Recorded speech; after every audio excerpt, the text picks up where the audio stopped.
أصدقاء الأعزاء، أهلا بكم في حلقة جديدة من حلقات بودكاست بيزنس ونجاح. الحلقة بتاعتنا النهاردة هي حلقة مهمة جدا لأن هي شغلة قطاع كبير جدا من الجمهور ومن الناس، وهو الفريلانسر. ناس كتير جدا عايزة تعرف ايه هو الفريلانسر، ناس عايزة تشتغل فريلانسر لكن ما تعرفش الطريق منين. ولأن دلوقتي الفريلانسر هي بقت بيزنس خاص لكل شخص وممكن تشتغلها من اي مكان وفي اي وقت، فهنتعرف عن الفريلانسر بشكل اكبر. هنعرف هل الفريلانسر ده ممكن اشتغلها كشغل اضافي ولا هي محتاجة تفرغ تام مني. طب هل انا ممكن اعتمد على الفريلانسر ديت ان هي تكون مهمة او الوظيفة او العمل بتاعي الثابت والاساسي؟ هل اقدر ادخل دخل محترم يأمن ليا مستقبلي؟ هل اقدر اعتمد على الفريلانسر ديت فوريفر؟ اسئلة كتير جدا هتدور حوالين الفريلانسر، وهنعرف الفريلانسر وايه هي التخصصات اللي انا ممكن ابتدي فيها فريلانسر، ومين هم العملاء اللي بيحتاجوا من الفريلانسر، وايه الفرق ما بين الفريلانسر والموظف والشركة. فهنعرف كل الاسئلة ديت واكتر ان شاء الله، لان معانا شخصية هي قدرت ان هي تثبت نفسها في مجال الفريلانسر. ابتدى من نقطة الصفر، من نقطة لا شيء، من نقطة فيها اكتئاب، من نقطة فيها تحديات بشكل كبير جدا، لحد ما قدر ان هو ما يكونش بس شخص شغال في الفريلانسر، لا ده اصبح كمان هو مينيتور بيزنس لاصحاب بيزنس بيبتدوا ولفريلانسر لسه بيبتدوا والاصحاب مشاريع سواء اونلاين او على ارض الواقع. فاصبح هو بالنسبة لهم مينيتور، او هنقول مرشد او موجه بيعلمهم الطريق اللي ينجحهم فيه ازاي. فحب ارحب بضيفنا النهارده استاذ محمود فرج. مرحب بيك استاذ محمود، مبسوط ان انت معانا النهارده في بودكاست بيزنس ونجاح. اهلا وسهلا بك يا مستر محمود. يعني انا والله سعيد جدا ان انت دعيتني للبودكاست ده، وان شاء الله باذن الله يعني واثق ان هو هيكون حاجه كبيره جدا على مستوى الوطن العربي قريب باذن الله. ان شاء الله باذن الله بوجودك معانا وبوجود الضيوف الجميله اللي بتنورنا دايما. محمود فرج حاصل على بكالوريوس لغات وترجمة جامعة الأزهر الشريف، يقيم في محافظة البحر الأحمر الغردقة. يعمل محمود فرج كفريلانسر، بيزنس مينيتور، وميديا باينج، وسوشيال ميديا سبيشاليست. ابتدى محمود فرج رحلته في الفريلانسر من أكثر من 5 سنين، جمع خلالهم خبرات ومهارات كثيرة عن طريق التجارب والكورسات والدورات التدريبية وقراءة الكتب وحضور الإيفنتات الخاصة بهذه المجالات. المهام الوظيفية اللي بيقوم بيها محمود فرج وهي إدارة الحملات الإعلانية وتحقيق أعلى عائد من الميزانيات المصروفة، وبيقوم أيضا ببناء استراتيجيات تسويقية لتحقيق أعلى انتشار ووعي بالعلامات التجارية للبزنس. ويعمل أيضا مدرب ومساعد لكل المبتدئين في البزنس والمشاريع الأونلاين والفريلانس. ومن مهامه الوظيفية أيضا تحليل الأداء والبيانات والعمل على تحسين النتائج، ويساعد أشخاص في بناء العلامة التجارية الخاصة بهم البيرسونال براندنج، وتحويل البيرسونال براندنج إلى مصدر دخل يدر عليهم بعائد مجزي. ابتدت تتكلم عليه صحف وجرائد ويكتبوا عنه مقالات، ويكتب مقالات في صحف مشهورة. بدأ رحلته في 2020 من تحت الصفر، لا خبرة، لا معلومة، لا مهارة، لا فلوس، لا أي شيء.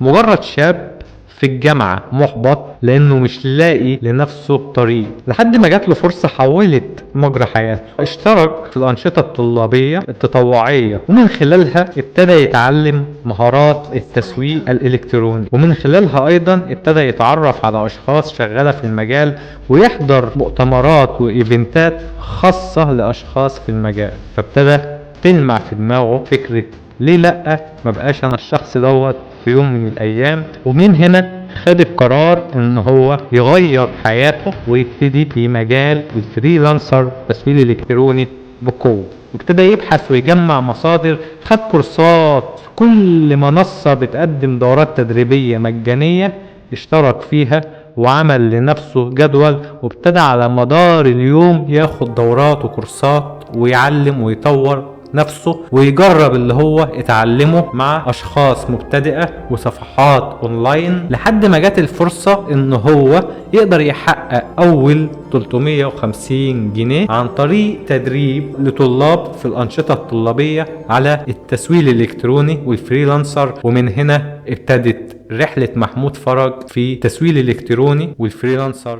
الهدف اصلا من البودكاست ان احنا ننقل التجارب بتاعتنا وخبراتنا للي لسه عايزين يخشوا من الطريق، او اللي لسه داخلين الطريق، او اللي ماشيين في الطريق.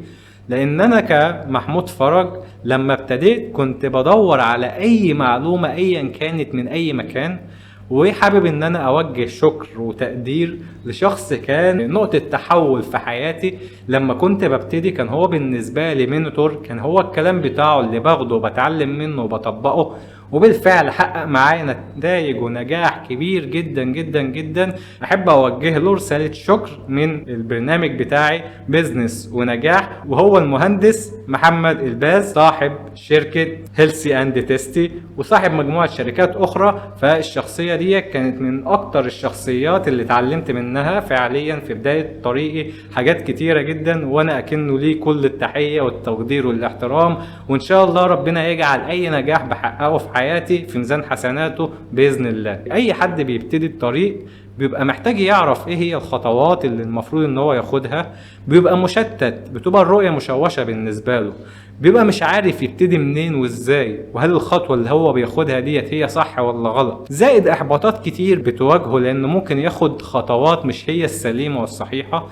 زائد ان في ناس في حياته من خوفها عليه، وبيبقى بالاخص اقرب ناس ليه من خوفها عليه بتبتدي تحبطه، وبتبتدي تقول له لا خليك في الامان، خليك في الوظيفة، خليك في الراتب الثابت. فبالتالي من هنا الناس ديت بتبقى بمعنى اصح بينزل في بحر هو ما بيعرفش يعوم لسه، وما يعرفش اي حاجة فيه، ومش عارف هو ماشي صح ولا غلط. واي كلمة سلبية حوالين منه بتأثر فيه بشكل كبير جدا، وممكن توقفه وتخليه يتخلى كمان عن الحلم او الطريق ده. علشان كده الشخص ده لما بيشوف ناس ماشية في نفس الطريق بتاعه، وناس سبقته في نفس التخصص او المجال او الحاجة اللي هو عايز يعملها، ده بيشجعه وبيحفزه. ولما الناس ديت بتنقل له التجارب والخبرات بتاعتهم، بيبتدي من هنا ياخد التجارب ديت يطبقها على ارض الواقع على حسب مرحلته، فبتفيده بشكل كبير جدا. ممكن كلمة تغير حياة اشخاص كتير، ممكن كلمة تنجح اشخاص كتير. علشان كده احنا ابتدينا ان احنا نتكلم في بودكاست بيزنس ونجاح عن التجارب والخبرات بتاعتنا، بداية من ما كنا لسه بنفكر ان احنا ازاي نتعلم، لحد ما ربنا وفقنا وحققنا انجازات ونجاحات في حياتنا. فانا دلوقتي حابب اسمع من حضرتك استاذ محمود، انت لما ابتديت كانت ايه هي بداية استاذ محمود فرج لما ابتدى يفكر ان هو يخش مجال الفريلانس؟ كانت البداية بتاعتك ازاي؟ طيب بص، مجال الفريلانس يعني هو بيزيكلي اللي بيدخلوا علشان هو عايز يا سايد انكم، دخل يكون جانبي، يا اما هو داخل علشان خاطر عايز يستغني عن فكرة الوظيفة في الشركات وحياة الكوربريتس والحاجات دي كلها. تمام. طيب انا بدأت ازاي؟ يعني انا الموضوع ده بدأ معايا من بداية دخولي الكلية. تمام. انا خريج عامه لغات وترجمه قسم ادب انجليزي، حاجه الناس بتتفاجئ منها شويه، ان ايه اللي دخلك هنا وانت ما اشتغلتش في الكليه ليه والحاجات دي كلها يعني. اوكي. الفكره كلها ان اول ما جات لي الكليه في التنسيق والكلام ده كله، تمام، فرحت وكليه كويسه والدنيا دي، بس حسيت وقتها كده ان هي المذاكره خلصت. طب انا هعمل ايه تاني؟ ما انا ما بعملش حاجه في حياتي غير ان انا بعمل يا بلعب فيديو جيمز تمام على اللابتوب، يا اما انا بذاكر وخلاص. بس ده كل اللي انا بعمله. حتى خروجاتي مثلا ما بخرجش غير اروح البلاي ستيشن. فطبعا الموضوع سبب اللي هو ايه، عارف انت اللي هو ايه، في ناس بتواجه اكتئاب ما بعد التخرج. ايوه، انت هو لسه متخرج جديد وما تعرفش بقى هعمل ايه، هبتدي فين، هروح فين، هاجي منين. ده طبعا بيبقى هو يعني فكرة اي شخص لسه متخرج، لانه هو خلاص طلع من حياة داخل حياة تانية تماما، مسؤولية بقى مختلفة، مستقبل، عمل. فطبعا الامور مختلفة، الناس اللي بيواجهها في حياته مختلفة، الضغوطات مختلفة، فكل حاجة بقى هنا ساعتها بتبقى مختلفة. فبيحس ان هو بقى في مرحلة جديدة. دايما كلهم بيبقوا مشتتين، مش عارفين هعمل ايه، هبتدي فين. والكل بيبقى طالع من البداية عنده حماس وحافز بقى، واللي هو انا هخلص وهطلع اكسر الدنيا بشهادتي. بيلاقي ارض الواقع مختلف. دي حقيقة. بالظبط. فعلشان كده هنا احنا لو هنوجه رسالة للناس اللي لسه متخرجة وعايز يبتدي، ايه هي الرسالة اللي انت توجهها له وازاي يبتدي؟ اول حاجه لو انت يعني خلي عندك دايما كده رؤيتك عن نفسك هتبدا تتحدد بناء على اللي انت بتعمله. يعني الكورسات اللي انت خدتها، الخبرات، الكليه، الحاجات دي كلها، المهارات دي، تمام. فهيبدا يوضح لك الطريق بالتجارب. الطريق للاسف ما بيكونش واضح طول ما انا باخد علم بس، او طول ما انا بذاكر بس، او حاجه زي كده. لا، طول ما انا بجرب هيبدا الطريق يوضح قصادي، هبدا اعرف انا عايز ايه. لان هجرب مثلا مجال هنا، فانا لا، المجال ده مش عاجبني، مش هقدر ان انا ادي فيه، تمام. وبالفعل ده حصل معايا. يعني انا كنت قعدت فتره اديت كورسات في مجال الانجليش، بس سبحان الله يعني ما كانش ليا قبول قوي في النقطه دي. ومع الوقت خلاص تفرغت لفكره ان انا اكون في البرفورمانس ماركتنج والحاجات دي كلها وازمتر. اوكي. فكنت مشتت ما بين المجالين دول. فيعني بالتجربه هنا تمام انا قادر استحمل التعب والمعاناه بتاعه الديجيتال ماركتنج عكس المجال التيتشنج والحاجات دي كلها. فهي للاسف الشديد هي مش هتيجي غير بالتجربه. مهما قلت في كلام نظري او كلام عملي واعمل كذا واعمل كذا، لازم انت تجرب تشوف انت هتنجح في ايه، لان انت لسه في الاول. يعني في نقطه كده دايما انا بلاحظها او يعني حابب ان انا اتكلم فيها. ناس بتيجي مثلا لسه في اوائل العشرينات وبيبتدي ان هو يتكلم في نقطه اللي هو ده انا حياتي وانا حصل لي والكلام ده كله. طبيعي ان انت يحصل لك ده، لان انت لسه خارج للحياه. يعني انت لسه بتبدا تقبل على الحياه، فانت زيرو خبره، زيرو معرفه، زيرو في كل حاجه. فشيء طبيعي جدا ان انت مثلا تقابل اصدقاء ما يكونوش كويسين، تمام. يكونوا مثلا يغدروا بيك او حاجه زي كده من اللي احنا بنشوفها، تمام. علاقات مش سويه، حاجات زي كده. فطبيعي ان انت تتعامل مع مثلا عملاء او ناس في السوق، تمام، ممكن ينصبوا عليك، يعني يوقعوك في مشاكل، الكلام ده كله. ليه؟ لان انت لسه ما عندكش خبره. حتى لو انت عارف المعلومه، بس تطبيق المعلومه حاجه، وان انت تكون عارفها بس حاجه تانية مختلفه تماما. طيب هنا يعني احنا دلوقتي مثلا كشخص لسه متخرج جديد وعنده تشتت، مش عارف يحدد مجال معين. بالاخص الفترة الاخيرة على السوشيال ميديا لقينا ان الكل عايز يتبع شغفه وشغفي وشغفي، وكلمة شغف ديت بقت منتشرة بشكل كبير جدا، واصبحت ان هي محبطة لناس كتير، لان هو بقى واقف عند نقطة معينة مش عارف يبتدي ولا عايز يبتدي الا لما يلاقي شغفه. طيب هنا بقى احنا لو هنقول مثلا ان هو ممكن بعد التخرج عادي ان هو ممكن ياخد سنتين، في السنتين دولت يعمل بحث فيهم ويجرب فيهم مجال واثنين وثلاثة واربعة لحد ما يلاقي هو نفسه حب حاجة فيهم. يعني هنقول مثلا ان اول سنتين دولت هو بياخدهم تجارب وبحث، بيبتدي يشوف هو نفسه هيبقى حابب ايه وشغفه في ايه. بعد كده يبتدي يقرر ايه اللي هو هيبتدي يكمل فيه ويستمر فيه. فيعني احنا هنا لو قلنا المرحلة اللي بعد التخرج على طول هنسمي المرحلة ديت ايه؟ بحث وتجارب. بالظبط. اذا يعني خلينا نرجع مرجوعنا لنقطه التجارب والحاجات دي كلها، تمام. وفي نقطه انت اتكلمت فيها وكويس انت اتكلمت فيها، تمام، هي فكره الشغف. لان في اثاره جدل كبير قوي، هل الشغف ده بياكل عيش ولا لا، تمام. لو انا اتبعت شغفي الدنيا هتمشي ازاي، هل هجيب التزاماتي والكلام ده كله. خناقه كبيره قوي. يعني في ناس بتقول لك اللي بيمشي ورا شغفه بينجح والكلام ده كله، وفي ناس لا. فالطالب أو لما بتكون طالب او خريج بتفضل في النقطه في النص، انت مش عارف مين الصح ومين الغلط. فانا بدات ان انا يعني فكرت في الموضوع كده، فبدات اشوفه من وجهه نظر حياديه، وهي ان الشغف لو اتحط في بيزنس موديل هيبدا ان هو يحقق لي ان انا هقدر اشتغل بشغفي واقدر احقق منه ربح ونجاح كويس جدا.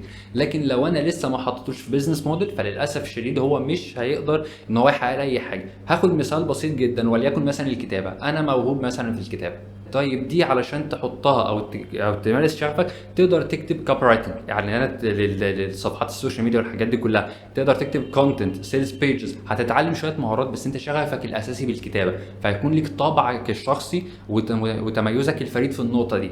فهنا انت لما حطيت الموضوع ده في بيزنس موديل، تمام، اتعلمت المهارات التكميليه بتاعته الحاجات دي كلها مع الموهبه والهبه اللي ربنا اداها لك، فقدرت ان انت من خلالها تبقى مثلا كوبي رايتر. ممكن يلاقيك في المستقبل بعد كام سنه من اشهر كوبي رايترز مثلا في العالم او على مستوى الوطن العربي. تمام. حابب برضو ان انا اعلق على نقطة من الحاجات الجميلة اللي انت قلتها، واللي هو انا ممكن يكون عندي شغف. يعني انا مثلا زي ما انت قلت كده بعرف اكتب بشكل كويس. هنا هو ممكن يكون بيفكر في عملية الكتابة ان هو عايز يبقى كاتب مثلا في مجلة، مع ان ممكن الكتابة ديت هي ممكن يكتب افكار لشركات، ممكن يكتب بوستات لصفحات اونلاين، ممكن يكتب افلام قصيرة، ممكن يكتب افكار اعلانية، ممكن يكتب في مقالات اونلاين، ممكن يكتب او يتفق مع صناع محتوى يكتب لهم المحتوى بتاعهم. فاذا ان مش شرط الكتابة ان انا اشتغل فيها بشكل مباشر في الحاجة اللي انا عايزها، هي الكتابة هي ديت الشغف. بالظبط. اكتب في انهي اتجاه بقى، في طرق كتير، اجرب كذا طريق لحد ما اوصل لافضل طريق وانسب طريق فتح معايا. بالظبط. لان مش من اول تجربة الطريق هيفتح، مش من اول باب هيفتح معايا، مش من اول تجربة هتنجح معايا، لازم اترك ابواب كتير واخد خطوات كتير لحد ما خطوة فيهم تتم. هنا الاستمرارية بعد اذن الله وفضله وتوفيقه ليك هي اللي هتوصلك ان انت تحقق النتيجة اللي انت عايزها. بالظبط. تمشي بقى خطوة 2 3 4 10 كده كده بأمر الله هتوصل. لعل وعسى الخطوة الأخيرة اللي قررت ان انت تتوقف فيها تكون هي الخطوة اصلا اللي كانت هتوصلك للهدف اللي انت بتسعى له بقالك فترة. فعلشان كده انت لو عندك شغف في حاجة من الاتنين، يا اما يحط الشغف ده في فعلا زي ما انت قلت بيزنس موديل او شغل فعلا هيجيب له فلوس. لو ما فيش في شغل يجيب له فلوس من الشغف بتاعه حاليا، يبتدي يشتغل اي شغل يدخل له فلوس يغطي التزاماته، وهو بيبحث وبيطور نفسه في شغفه لحد ما يلاقي الفرصة اللي تعوضه عن الشغل اللي بيغطي له التزاماته. من هنا يقدر يوصل للنجاح. لكن فكرة ان انا افضل متوقف تماما لحد ما الاقي الحاجة اللي انا بحبها، انا مش هلاقي حاجة. بالظبط. الحياه ما بتقفش على حد، الحياه تطوراتها سريعه جدا، وانت في يوم وليله حالك ممكن يتشقلب. تطورات الحياه سريعه من يوم وليله، مش كل الناس عندها نفس الظروف. في حد ربنا مهيأ له الظروف ان هو يقدر يسمح له الوقت ان هو يدور على شغفه، في حد تاني مش متوفر معاه ده، في مسؤوليات او التزامات عليه مثلا من هو في سن صغير او في سن الكليه او الكلام ده كله، تمام، فمش قادر ان هو يعمل ده، فتقدمه في شغفه هيكون بطيء. بس احنا دايما بنتكلم في نقطه ايه؟ القليل المنتظم احسن وافيد من الكثير المنقطع. ده يعني حديث عن سيدنا النبي عليه افضل الصلاه والسلام. عليه الصلاه والسلام، ده حقيقي. وكمان هنا اصلا في ناس لسه ما تعرفش ايه هو الشغف بتاعها. بالظبط. فيبقى هنا الحل من تجاربي، بدايه الطريق بتاعه، بدايه الحياه بتاعتي في البيزنس، هي جت صدفه. انا من صغري وانا عايز ابقى رجل اعمال، عايز ابقى صاحب شركه. طيب ايه اصلا شركه؟ انا ما اعرفش. لحد ما في وقت من الاوقات وانا شغال، كنت شغال شيف بشتغل في الفنادق، وكنت مسافر الامارات ومحضر باسبوري وورقي، جت في لحظه كده غيرت لي حياتي. جت لي فرصه شغل في التسويق، اشتغلت في التسويق بقى فهمني يعني ايه بيزنس، يعني ايه خدمه عملاء، يعني ايه تسويق، يعني ايه مبيعات، يعني ايه كذا. فلما اشتغلت فيه لقيت نفسي حابب المجال دوت، لان هو متطابق مع فكري وابداعي، وفي نفس الوقت هو صح نقطة جوايا اللي هو انا كنت عايز ابقى صاحب شركة. بالظبط. فمن هنا صح النقطة ديت فخلاني من هنا بقى ايه يعني الشغف بتاعي جالي صدفة.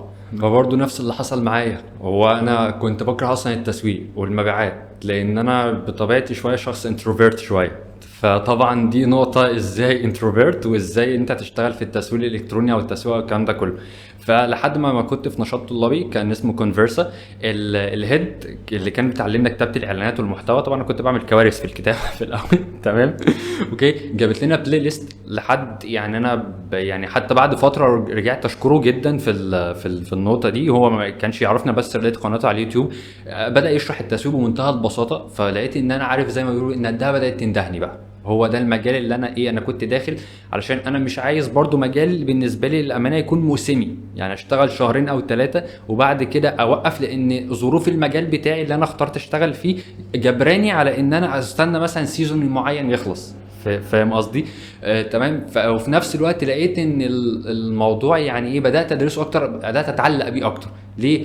انا بدرس سيكولوجيه العميل، وبدرس رحلته، وبدرس تفكيره، والدنيا بتكون ماشيه ازاي. فانا بحب شويه حاجات المايند جيمز والحاجات دي كلها. فاللي هو ايه، انا هكتب كوبي، انا خليك تشتري من الكوبي دي، تصدق والله طب في فكره سيكولوجيه جديده، تمام، والله ممكن نطبقها هنا، ممكن تكونفيرت اكتر، تجيب عملاء اكتر، طب ما تيجي نجربها. فانا بكون اوبن اكتر على التجارب والحاجات اللي زي كده. برضو من ضمن الكتب اللي ساعدتني في الحاجات دي كلها، لان بصراحه بشوف ان اي نجاح اي حد في الماركتنج او البيزنس ان هو يكون فاهم علم نفس وعلم اجتماع، عارف الناس بتفكر ازاي، دماغها بتفكر ازاي. فمن اشهر الكتب اللي انا قراتهم سيكولوجيه الجماهير، من افضل الكتب في ان انت ازاي تعرف العقل الجمعي بيفكر ازاي. وللاسف يعني هو ليه مثل كده يعني ايه، هقوله تمام عشان اقرب الصوره للناس اكتر، تمام، لان يعني ده اللي كنت سمعته عشان ده اللي حمسني اقرا الكتاب. قال لك لو كل واحد مثلا في 5 اشخاص، كل واحد فيهم لوحده محترم، تمام، بس الخمسه دول لو اتجمعوا وشافوا بنت مثلا ممكن يعملوا معاها حاجه مش كويسه، ايه اللي خلاهم الخمسه يفكروا التفكير ده مع ان كل واحد فيهم يخاف يبص لها وهو لوحده؟ فالمثال ده لما انا سمعته من حد كان بيلخص الكلام قلت طب انا عايز افهم بقى اللعبه دي بتتلعب ازاي، العقل الجمعي ده بيتعمل ازاي، سيكولوجيه الجماهير فعلا بتمشي ازاي. فده كان من اوائل الكتب اللي انا قراتها. تاني كتاب اشهر 50 خرافه في علم النفس، وفن ان تكون دائما على صواب. فن ان تكون دائما على صواب دي يعني كتاب، يعني الحمد لله انا كنت بصراحه ازهري وبدرس فلسفه ومنطق والكلام ده كله، لان الكتاب يعني صعب وانا قراته وانا لسه في اولى جامعه، لسه وعي بيتكون والحاجات دي كلها. فانت بتدرس بقى حجج منطقيه وفلسفيه، وازاي مثلا لا تدخن السجاير تدخن لا، ومش عارف ايه، تجيب الحرف ازاي تحط الحرف تشكله. فده برضو خلاني بدات اعرف ان انا اتعامل مع الناس في السوق بشكل كويس، تمام. ايه تاني مثلا من الكتب اللي انا قراتها، How to win friends and influence people. الكتاب ده برضو رائع جدا. في كتاب برضو تاني تقريبا اسمه 96 طريقه ازاي تفتح فيها كلام مع الناس. فالكتب دي بتديك استلهامات قويه جدا، وكتب يعني بتفهمك اكتر الناس بتفكر ازاي. يعني مثلا انت عندك، هديلك مثال ده طبقت على حياتي الشخصيه. لما قريت الكتاب بتاع البيربل كاو، البقره البنفسجيه، لقيت ان الناس بتتقسم لاربع حاجات في اي حاجه: الانوفيتورز والايرلي ادابترز والليت ادابترز تقريبا، وتقريبا النورمال او الاند او حاجه زي كده، تمام. ننزل بالترجمه بقى عشان ايه حبايبنا ما يحبوش ايه كتير، ما بيحبش الانجليزي. ماشي. الانوفيتورز دول اللي هم الناس الاوائل، اللي هو ايه ده، اول ما ابل تنزل تليفون جديد ايه ده، واو احنا عايزين نجرب التليفون ده، هم مجانين يجربوا اي حاجه. دول شريحتهم 1% و2%. بعد كده الايرلي دول اللي هم ايه، الانفلونسرز. والله بعد ما الناس دي جربت، في انفلونسرز جربوا الكلام ده كله، تمام، ففي ناس عايزه تجرب. تاني حاجه الليد دول اللي هم بيجوا عامه الشعب او عامه الناس، لو بعد ما الحاجه تكون اتعملت تلاقي ان انت يعني هدي لك مثال بعد ما تتشهر هم بقى خلاص بالظبط، بعد ما تستوي او توصل يجربوها. لمرحله النضج في السوق. زي مثلا التليفونات مثلا ايه، التاتش لما طلعت، تمام، في ناس في الاول كانت منعاها مش عارف ايه الكلام ده كله، بس بعد ما خلاص بقت امر واقع وفرض على الناس، خلاص الناس كلها سلمت وجابته. عندك مثلا اللي هم الليت او المتاخرين، دول اللي هم بقى يعني عارف انت اللي هو ايه، ده ماسك تليفون زراير مثلا من التسعينات لحد النهارده ولسه هيبتدي عايز اجيب تليفون اي يقول الو، عشان اصلا دوت باظ مني مش عشان اواكب التطور، لا عشان ده باظ مني بالظبط. فبدات لما طبقت القاعده دي في حياتي بقيت عارف ان اي حاجه انا بعملها، اول حاجه طبعا انا هنزل بيها وحاجه زي كده عدد قليل من الناس جدا اللي هيشير معايا وممكن يكون مبسوط بيها ويجربها والكلام ده كله، سواء في السيرفيس بتاعتي الكورس بتاعي والحاجات دي كلها. بعد كده لما اخد من الناس دي تستمونيالز ريفيوز الكلام ده كله، يبدا ان انا يجي لي ايه، الايرلي ادابترز، ان في ناس تانية عايزه تحجز والكلام ده كله. فمن هنا بقى بتبدا تنتشر. فبعد ما فهمت الكونسبت ده بقيت بطبقه على اي حاجه في حياتي، فما بقتش بتضايق مثلا لو انا عامل اول حاجه في حياتي وما جابتش النتائج اللي هي الواو. يعني لما حاجه بتعمل بومينج معايا بقول بس هي دي من عند الله. يعني طيب أنا حلو. يبقى احنا لو حطينا عنوان للمرحله ديت واللي هي مرحله ما قبل التخرج، هنقول ان اكتر حاجه كانت خلت في وعي عندك وخلتك تخش سوق العمل بشكل سريع، واللي هو القراءه. بالظبط. ان انت بتستعد وبتقرا من قبل اصلا ما تتخرج. فعمليه القراءه هي اللي ادتك معلومات. لما ابتديت ان انت تخلص الكليه ابتديت ان انت تلاقي شغفك بشكل سريع، ابتديت تعرف طريقك بشكل سريع عشان انت جمعت معلومات كتير. بدأت بدري بمعنى بدأت صح. بدري. فيبقى هنا اصلا العمليه بتبتدي مع الشخص من قبل وهو لسه اصلا في الدراسه، يبتدي من هنا يفكر ان هو ياخد دورات، ياخد كورسات، بالظبط كده. يقرا كتب، وبعد ما يخلص ده هيفيده وهيساعده. اي وظيفه، اي مجال، اي حاجه هيشتغل فيها ايا كانت ايه، حتى لو مش هيكمل فيها وهتكون هي المستقبل بتاعه، بس هي على الاقل هتضيف له خبرات ومهارات وثقه. الحقيقه فعلا تمام. كان هو ستيف جوبز، فعلا ستيف جوبز كان بيتكلم في النقطه دي، بيقول لك انت في حاجات انت هتتعلمها تحس ان هي مالهاش علاقه ببعض، بس في وقت ما انت هتحس ان لا ده هم اصلا كانوا اصل الموضوع. يعني هدي لك مثال بسيط جدا. حد مثلا بدأ ان هو يجرب مثلا ان هو ازاي يعمل ويب سايت، او ازاي يعمل اعلانات، او ازاي مش عارف يعمل كونتنت او حاجات زي كده. تمام. هو اتعلم حاجات بسيطه عن الموضوع ده بس مشى ايده فيها. لما يجي يفتح مثلا بيزنس او اونلاين سيرفيس الكلام ده كله، بدايته هيكون يعني هيقدر يبيلد الايدنتيتي بتاعته والكلام ده كله، ويبيلد الموضوع ده بالفيجن بتاعته هو. تمام. لان هو ممكن يكون مثلا ما فيش راس مال او حاجه زي كده والكلام ده كله. تمام. في نفس الوقت انت ما تعرفش اللي انت درسته ده ممكن يفيدك ازاي قدام، لان الفرص انت ما تعرفش، ممكن تقابل حد هو عايز يعمل ايه. مثلا احنا بنتكلم على الفريلانس. تمام. ممكن مثلا ادي لك مثال، مثلا انا شخص بشتغل في البرفورمانس ماركتنج، بس ساعات الكلاينت مثلا بيطلب مني ان انا محمود يعمل لي اوبتمايزيشن بتاع السيلز بيج بتاعتي. فالشخص هنا لما بيجي يقول لي كده، لو انا مثلا ما اشتغلتش قبل كده ولو مرتين ثلاثه في الموضوع ان انا ابني سيلز بيج ولاندنج بيج، وعارف العناصر بتاعتها ماشيه ازاي، اللي هي الصفحه البيعيه تمام ماشيه ازاي والكلام ده كله بتاعه الموقع، الحاجات دي كلها، انا هنا هكون ضيعت على نفسي فرصه وفلوس بمنتهى البساطه والامانه. ان هو كان هيدي مثلا الشخص اللي بره مثلا $50 او $100 زياده، انا اولى بيها، هو كده كده معايا واثق فيا. فاهمني؟ فمفيش حاجه انت هتتعلمها هي مش هتفيدك، لا هتفيدك بس انت ما تعرفش هي هتفيدك امتى. مظبوط صح. طيب احنا دلوقتي لو حبينا ان احنا نلخص النقطة ديت عشان نخش على نقطة تانية، وقلنا ان دلوقتي اي حد عايز يخش مجال الفريلانسر، ايه البداية اللي يبتديها؟ تمام. اول حاجه ابتدي ان انت اعرف تخصصك او التخصص اللي انت هتتخصص فيه. طب ده ازاي؟ تمام. طبعا انت ممكن تكون منتظر ان انا اقول لك بقى شويه كلام اللي هو ايه انت بتحب ايه ومش عارف ايه. لا خالص. شات جي بي تي والاي اي سهل الدنيا كلها. افتح له دماغك، وبمعنى صح كده افتح له قلبك، احكي له عن كل خبراتك واحكي له عن كل حاجه تمام انت بتحب تعملها وتمارسها والكلام ده كله. وبعد كده اديله امر بسيط اللي هو والله انت شايف ايه افضل وظائف تناسبني تمام في مجال الفريلانس او حاجه زي كده. من هنا هيبدا ان هو يتكلم معاك، فانت هتفتح كونفرزيشن معاه، تبدا تقول لا والله طب انا شايف دي مش مناسبه ليا، طب دي ممكن تكون مناسبه 50%، طب دي انا اعرف اعملها بكذا. فهتبدا ان انت تلاقي الاي اي يساعدك ان انت في باقل وقت ممكن ان انت تعرف تخصصك ايه، او التخصص او على التخصصين او ثلاثه هتمشي فيهم هيكونوا بالبدايه ليك. تمام. فدي اول خطوه انت محتاج تعرفها، ان انت ازاي تبني التخصص بتاعك الاول، او تعرف انت تخصصك ايه. اوكي. طيب تاني خطوه محتاج تعملها ان انت تشتغل على السوفت سكيلز بتاعتك قبل التكنيكال سكيلز. انا خلاص عرفت انا هتخصص في ايه، فمحتاج ان انا اروح اتعلم. تمام. او تاني حاجه بحس ان هي مهمه جدا، وهي ضبط الانفعالات. انت ممكن يجي لك عملاء، يعني انا فاكر في مره مثلا في عميل هددني وانا قاعد معاه، قال لي يعني انا لو انت ما عملتش الشغل ده انا هطلع اعمل لايف على الفيسبوك ومش عارف ايه والكلام ده كله. بمنتهى البساطه اتس اوكي، دي حاجه ترجع لك انت، انا ليا شغلي والكلام ده كله. تمام. لو انا مثلا ما بعرفش اتحكم في انفعالاتي تمام، او انا مش مثلا بالنضج الكافي اللي انا موجود فيه في الفتره الحاليه تمام، ومثلا بموضوع البدايات او الكلام ده كله كنت ايه ده انت بتقول لي كده ليه ومش عارف ايه، وممكن ازعق والكلام ده كله والحاجات دي كلها، والناس هتاخد من طبعا ممكن يمسكها عليا غلطه، فالناس تاخدها صوره سلبيه عني في الماركت. تمام. فبمنتهى البساطه والله اتس اوكي. يعني هو دلوقتي يشتغل على السوفت سكيلز، المهارات بالظبط الشخصيه كده. بتاعته، بالظبط. ان هو يبقى ملتزم، يبقى هو ملتزم دوت، يعني ملتزم بان هو يعمل الشغل، ملتزم بالتعلم، ملتزم بكورس هو بياخده، ملتزم بمواعيده، ملتزم بكلامه مع العملاء، ملتزم بكلامه أنا مع هقول لك على الفريق حاجة. مع الزملاء. يبقى من هنا يتعلم مهارة الصبر، ضبط النفس، ضبط الانفعالات، بالظبط. يتحمل الضغوطات، فيشتغل الاول ان هو يتعلم المهارات دي. بالظبط. انا من رأيي ان هو كده كده هيتعلم المهارات ديت وهو شغال. هو بس عليه ان هو يبحث عنها ويعرف ايه هي المهارات الشخصية والسوفت سكيلز اللي المفروض ان هو يتعلمها، ويقرا كتب عنها علشان يبقى عارفها، وهو مع الشغل كده كده هيتعلم الامور دي.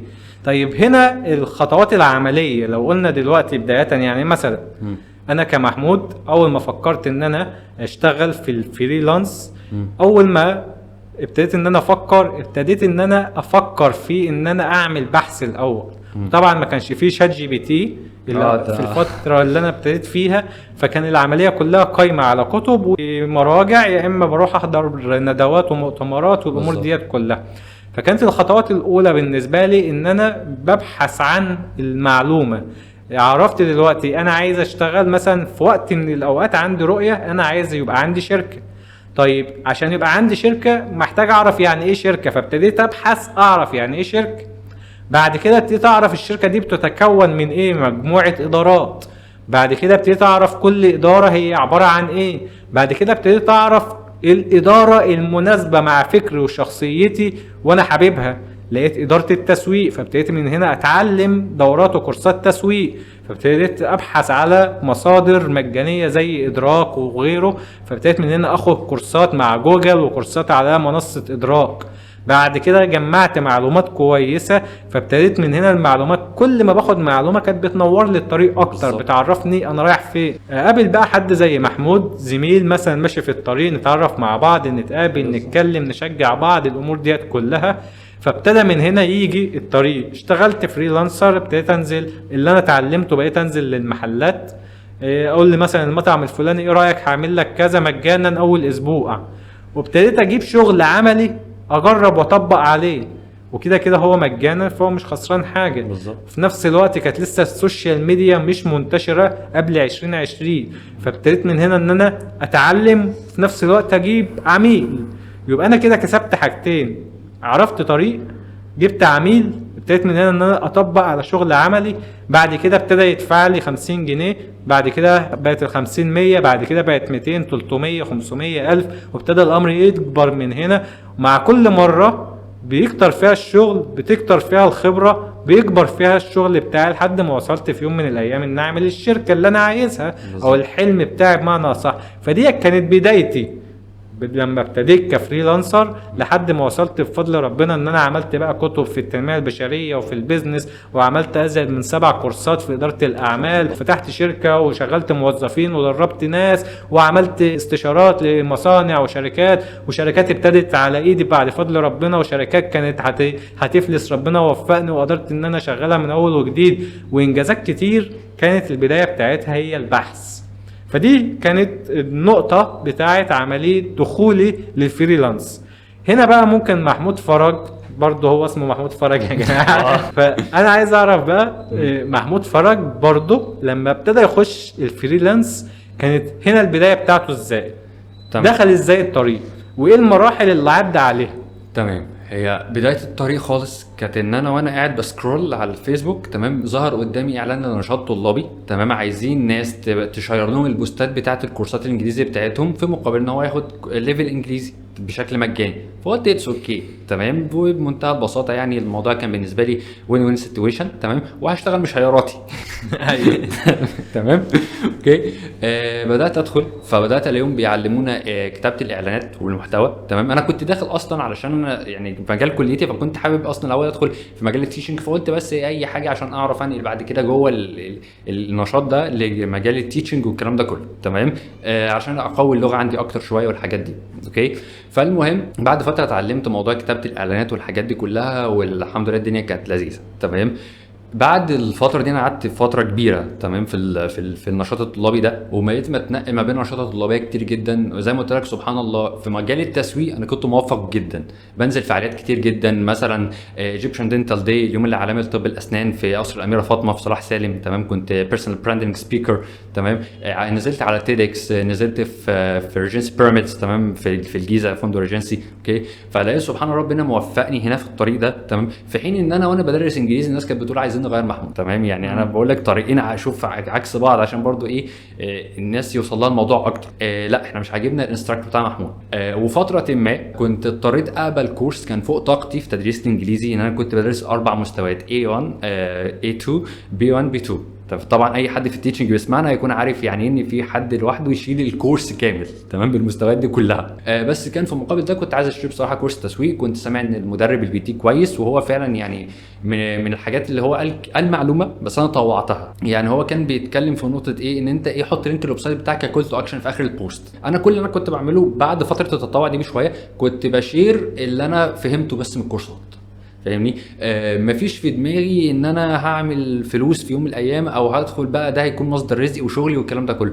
هو انا بعمل علشان خاطر كانت دماغي اللي هو ايه، الناس تشوفني وتشغلني من الاخر. ايوه. فالحمد لله فجاه لقيت المحتوى بتاعي بيعجب الناس، بيفايرال، تمام، ودي السكه اللي انا زي ما قلت لك الموضوع ندهني فيها. فالمهم الشخص ده قلت طب انا ما عنديش موقع تسويق، قصدي موقع عشان اسوق له او عشان احط كول تو اكشن، بس هل ممكن اعمل مسج او كول تو اكشن في الاخر يخلي العميل يدخل يكلمني انبوكس؟ طب لما انا وجهه التحويل بتاعه الكونفرجن بتاعتي مش موجوده الموقع، ما ممكن اخليه رسائل.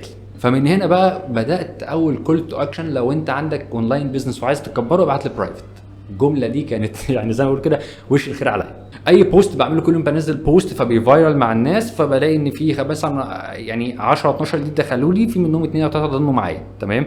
بس للامانه عشان اكون فير معاك وصريح، المرحله دي انا كنت بعمل فيها 2000 3000 جنيه في الشهر بالكتير قوي، لان كانت عمولات اعلانات. كنت بشتغل انا يعني انا شويه بشوف يعني في مجال الميديا باينج انا بحس ان الشخص لازم يكون قلبه ميت، انت بتدير فلوس الناس. واصلا يعني هنا الفكره ان انت مش تعمل كامل مبلغ اللي انا ادخله. هو فكره اصلا ان انا حتى لو دخلت 100 جنيه، يعني انا افتكر اول 50 جنيه خدتها من عميل بعد ما خدت الكورس ونزلت عملت لهم شغل مجانا، وبعد كده دفع لي 50 جنيه.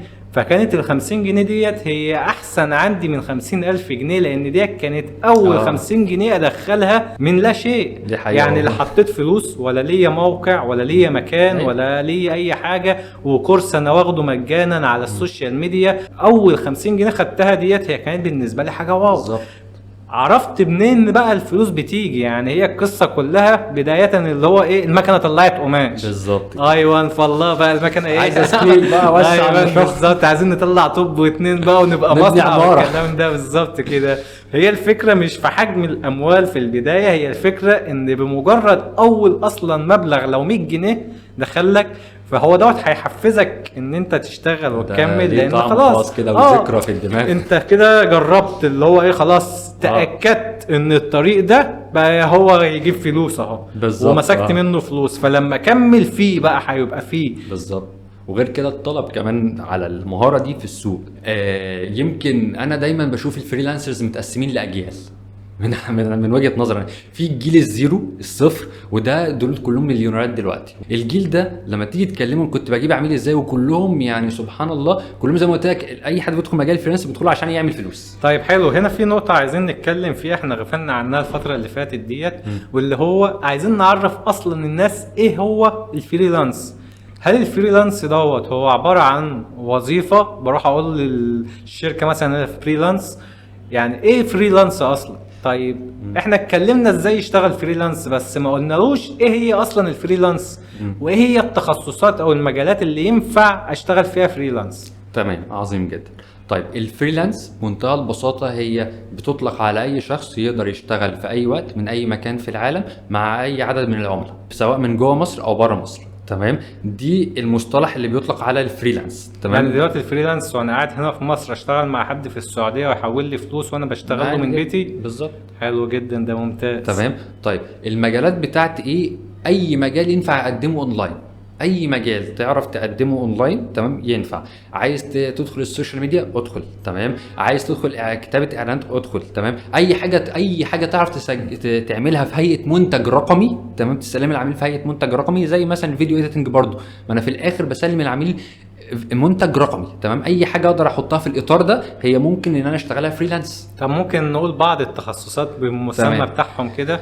تمام. هو اشهر التخصصات عندك الجرافيك ديزاين، الفيديو اديتنج، تمام، السوشيال ميديا ماركتنج، تمام، الكوبي رايتنج او الكونتنت رايتنج. عندك ايه تاني من المجالات؟ اوكي، التيتشنج، تمام. حاليا دلوقتي بقى من اشهر الحاجات، في مواقع بتخليك ان انت كشخص ما بتعرفش تتكلم غير اللغه العربيه تدرس لناس اجانب بره ان هم ازاي يقراوا باللغه العربيه، تمام. وفي منهم بقى ازاي تعلم القرآن للأعاجم والحاجات دي كلها، تمام. ايه برضو مجال كويس جدا، تمام. في مجالات كتير، بس زي ما قلت لك ده هتلاقي بقى يعني معظم التخصصات اللي جوه او المتفككه هتلاقيها جوه بقى كل مجال من دول. طيب هنزل بالترجمه يعني لو قلنا مثلا تخصصات بعينة هنقول الشخص اللي بيعمل الاعلانات المموله، الشخص اللي بيدير الصفحات على السوشيال ميديا، الشخص اللي بيعمل التصاميم والصور بتاعت الصفحات، الشخص اللي بيعمل مونتاج للفيديوهات، الشخص اللي عنده مهارة بيقدمها، مثلا بيعرف يدرس ايا كان نوع التدريس اللي هو بيدرسه. يعني ممكن حد يحفظ قرآن اونلاين، حد يدي درس عربي، انجليزي، رياضة، ايا كان التخصص بتاعه ممكن يديه اونلاين. حد ممكن يعمل استشارات برضو لشركات اونلاين، حد ممكن يعمل حسابات اونلاين، حد محامي ممكن يشتغل اونلاين مع العملاء ويقدم لهم استشارات. فايا كان هو ايه التخصص بتاعه يقدر ان هو يقدمه. طيب دلوقتي خلاص انا اتعلمت وعرفت التخصص وتعلمت التخصص وخدت كورسات، عايز بقى اجيب اول عميل. ازاي اجيب اول عميل ليه؟ تمام. الموضوع ده ليه سكتين. سكه مواقع العمل الحر، سكه السوشيال ميديا. اسهلهم سكه السوشيال ميديا، تمام. وان انت بالذات كمان الموضوع الفيسبوك جروبس، تمام، بتشوف كذا فيسبوك جروب، تمام. بتبدا انت تنشر بوستس، تمام، وفي اخرها كول تو اكشن لو يسمحوا طبعا، تمام. او ان انت بتعلن مثلا بشكل مباشر على حسب نوع الجروب والخصائص بتاعته والحاجات دي كلها، تمام. ان انت مثلا ممكن تعمل ان انت اول شخصين هتقدم لهم السيرفيس دي فور فري، تمام، الخدمه بتاعتك دي فور فري مجانا، تمام. هتبتدي ان انت تلاقي ناس كتير بتبدا تدخل معاك، ودي الطريقه انا بجربها كتير جدا، كل فتره بقعد اجربها، تمام، على نوع سيرفيس مختلف، تمام، على كل نوع يعني خدمات مختلف، تمام. وبلاقيها برده بتجيب، تمام. باخد الاثنين الفري اللي انا هشتغل معاهم، وبالباقي بتواصل معاهم والله انا خدت 2 فري فممكن دول اعمل لكم ديسكاونت مثلا، او ان انا باخدهم بالسعر اللي انا عايزه، تمام. فدي اسهل طريقه تقدر تجيب بيها اول عميل ليك بعد مثلا نقول مثلا من اسبوع ل 14 يوم. هنا عملية الرزق ديت بإيد ربنا، ممكن كده. من أول بوست ينزله يلاقي عميل، ممكن يعمل علاقات هو وأصحابه، صاحبه ممكن يشتغل في مكان معين، المكان دوت يبقى محتاج حد زيادة فيبتدي من هنا يقول له عليه، يبتدي يدوه شغلانة، يبصوا لبعضه شغلانة، يعمل مثلا أول كام عميل فعلا مجانا. ديت أكتر طريقة انا بشتغل بيها في كل الخدمات اللي انا ببتدي بيها. لو هدخل خدمة جديدة عندي في الشركة ببتدي اعملها مجانا علشان اصلا اعمل نموذج، بعد كده ابتدي اعرضه للعميل علشان العميل يدفع فيه فلوس. لان هيجي العميل اول حاجه هقول له مثلا مبلغ كده تمام مفيش مشكله، فين سابقه اعمالك او فين البورتفوليو بتاعك؟ انا لسه اصلا ما عنديش سابقه اعمال ولا بورتفوليو. فهنا هقول له انا هعمل لك مثلا الشغل دوت اول مره مجانا، بعد كده بمبلغ رمزي، وابتدي من هنا اطلع معاه المبلغ واحده واحده. بالظبط. وزي ما قلنا مش مهم المبلغ اللي انت هتاخده في البدايه كام، هو المهم ان انت تمسك اول فلوس من ورا التعب وجهدك بعد ما خدت دورات وكورسات اقول لك واتعلمت. كمان على حاجه، تمام. انت يعني دي حاجه انا عملتها وجابت معايا جدا. انت مضطر تستحمل انواع من البني ادمين بجد صعبين. هتبقى مثلا عارف ان اللي قدامك جاي ينصب عليك، بس انت مضطر تشتغل ليه؟ علشان موضوع البورتفوليو ده اولا، ثانيا علشان خاطر الشغل اللي انت ما كنتش هتعمله لو الشخص ده ما كانش جه. فانت ممكن ساعات تعرف ان اللي قدامك عايز يستغلك في نقطة ما، او مش هيدفع لك فلوس او الكلام ده كله. يعني اغلب الناس اللي كملت في مجال عامة الفريلانسنج، تمام، هم حصل لهم كده، اتنصبوا عليهم كتير. مفيش حد ما يقول لك مثلا ما تنصبش عليا مثلا، او العميل قال لي هحولك وما حوليش والكلام ده كله. حتى الناس التقيلة والكبار لحد الان ممكن عميل يعمل معاهم الموضوع ده بالحركة دي، فاهمني؟ فانا بقول فكرة ايه، ان انت دوس على نفسك. حتى لو انت عارف ان الشخص ده هو للاسف الشديد جاي ينصب عليك، لا اعمل الشغل للعميل اللي بعده مش ليه هو، علشان خاطر لما تيجي تعرض اعرض بكواليتي عاليه، تمام، تعرف تاخد مقابلها سعر كويس للخدمه بتاعتك. فانت دايما احسب ان انت كل حاجه بتعملها مش للعميل ده، للعميل اللي جاي بعده. فعشان كده اتقن عملك فيها واعملها باخلاص شديد جدا، وعلى حسب ما ربنا وفاك، وحته الرزق دي على ربنا. مظبوط، صح. يبقى هنا احنا لو هنقول له اطار كده ونقط محدده يشتغل عليها، بعد ما يتعلم يبتدي يعمل محتوى عن الخدمات بتاعته، ينشر في الجروبات كل يوم، يسجل في مواقع العمل الحر زي مستقل وخمسات، يعمل شغل للعملاء فور فري. ممكن اصلا العملاء ديت يبقوا من تحت البيت عنده في الشارع بتاعه في المدينه بتاعته، مش لازم يجيبه اونلاين، يعني يقدر يجيبه من اي مكان، بس اللي هو الاسهل ليه ان هو يشتغل اونلاين يجيبه من اونلاين. يعمل صفحه ويعمل عليها اعلان ممول ب 300 400 جنيه في البدايه، يعرف يجيب. فاذا من هنا ديت طرق يعرف من هنا يجيب منها اول عميل. بالظبط. الفكره عارف في مين؟ مش في اول عميل، المشكله في اللي بعده. انت بتبقى جبت، هو هنا المبدأ ان زي ما قلت لك في البداية، انت بتبقى محتاج بس تشوف نتيجة الثمرة او بالظبط. نتيجة التعب بتاعك. تمسك اي مبلغ ايا كان ايه علشان بس يديلك حافز ويطمنك ويطمن الناس اللي حوالين منك انه فعلا الطريق دوت بيجيب فلوس، وان الطريق دوت تقدر من هنا ان انت تعتمد عليه. فده بيحفزك وبيشجعك ان انت تكمل وتدوس. لان انا لما اقعد اتعب شهور وفي النهايه ما بقاش عارف اجيب عميل ولا عارف ادخل فلوس، هحبط. بالظبط. بس عايز اقول نقطه، انا اسف لو قطعتك، تمام. ان انا اتعلم مهاره يكون سعرها عالي في السوق في الفريلانسنج مثلا، تمام، يعني مثلا زي البرمجه، ان اي حد يقول لك ايه روح اتعلم برمجه مش عارف ايه الكلام ده كله، تمام، بتاخد وقت كتير، ممكن تدخل لك في سنتين او 3، تمام علشان تتقن دي. بعد كده لما تيجي تشتغل بيها فريلانس انت هتلاقي البروجكت واقف عليك ب $500 مثلا او $1000. تمام وقتها انت ممكن تختار عايز تشتغل موظف تمام ولا تكمل في طريق الفريلانس مثلا ان انت تشتغل مع 2 أو 3 عملاء ب $1500 مثلا او $2000. انا طبعا بقول رقم الناس دي يعني ايه على حسب تخصصاتها بتقبض. فانا بتكلم في نقطه ايه في مهارات سريعه ان انت تتعلمها وساعتها تجيب منها فلوس عاليه بس محتاجه لسانك يكون حلو مع الناس طريقتك في هندلة العملاء وان انت تبيع لهم الكلام ده كله لان انت في غيرك 1000 واحد بيقدم دي او 2000 او مليون. تمام طيب هو ممكن حد يتعلم مجال ما ويشتغل فيه ويحترف فيه ويجيب منه فلوس ويتعلمه مجانا ولا لازم ياخد كورسات مدفوعة علشان يقدر يتعلم فعلا المجال ده؟ انا افتكر ان انا ما خدتش ولا كورس في الميديا باينج لحد النهارده وفي حلو. البرفورمانس ماركتنج يعني تمام ما خدتش ولا كورس مدفوع. بالظبط صح بالظبط كده خدتش فعلا ولا كورس مدفوع. تمام ليه زي ما قلت لك الميديا باينج والبرفورمانس ماركتنج شويه بالنسبه لي بقوا عايزين قلب ميت. تمام فانا كنت بشتغل مع العملاء اللي هو ايه هو بيدفع ميزانيه 50 جنيه فانا العملاء بتاعتي يا باشا 5 جنيه و 10 جنيه اصلا. فاللي هو ايه نشف قلبك يا محمود وانا اسف انا كنت بتعلم فيهم من الاخر. ايوه بس بتتعلم في حاجات بسيطه 50 جنيه و100 جنيه مش ارقام. مش فكره ارقام. بص هتوصل لمرحله ساعات في الموضوع ده ان مجال البرفورمانس ماركتنج ميديا باينج مرهق ذهنيا قوي. الناس بتشوف يعني اي حد يقول لي عايز ادخل المجال ده اقول له بص حضر الاول دواء الاعصاب بتاعك او دواء الصحه بس النفسيه. هنا الفكره في حاجه ان دلوقتي ما عادش ينفع زي الاول. الاول كان لسه الميديا باينج ديت حاجه جديده على الناس. الناس عرفتها بعد 2020 ابتدت تتعرف وتتشهر وابتدت الناس تتعلمها. عارف الفكره فين؟ كان هنا لسه العميل نفسه ما عرفش لسه هو بيجرب بالظبط فكان عنده استعداد يدفع 50 جنيه 100 جنيه وكانوا اصلا ال 50 جنيه انا كنت بعمل اعلان ب 50 جنيه للشركه عندي قبل كمان في 2017 50 جنيه دي كانت بتجيب له 500 رساله. وصل لك الفكره؟ فكان هنا حتى العميل اللي يجي يدفع 50 جنيه و100 جنيه امره سهل. بالزبط. ليه؟ هو لسه بيجرب بالظبط وشايف حاجه جديده فعايز يجرب فيها الامر. لكن دلوقتي بقى في وعي بشكل كبير العميل يتلسع مره واثنين وثلاثه مع كذا حد ناس كتير اتعلمت فيه فبقى من هنا فاهم لا عارف يميز. بالظبط بقى عارف يميز. اللي بيتلسع دلوقتي لسه اللي عمره في حياته ما جرب يروح. لان انا في ناس تيجي تقول لي مثلا عايز اعمل حمله اعلانيه فانا اقول له 10 قروش يقول لي ده في حد بيقول لي ب 30 سنت. حصلت معايا في مجال تعليم العاجم بره. تمام فبره انا محتاج على الاقل اصرف $50 في اليوم. في حد جه قال لي ان في شركه ما في هنا مش عايز اقول اسامي قالت له احنا هنعمل لك اعلان بره في الخليج ب 1000 جنيه في 7 ايام. انا سمعت الرقم بص انا قلت له جمله قلت له بص خلوهم يشتغلوا لك ب 1000 جنيه ولو جابوا لك ناس تدفع لك انا مستعد اعتزل المهنه واروح اشتغل معاهم. والله اصلا مش عارف اقول له ايه.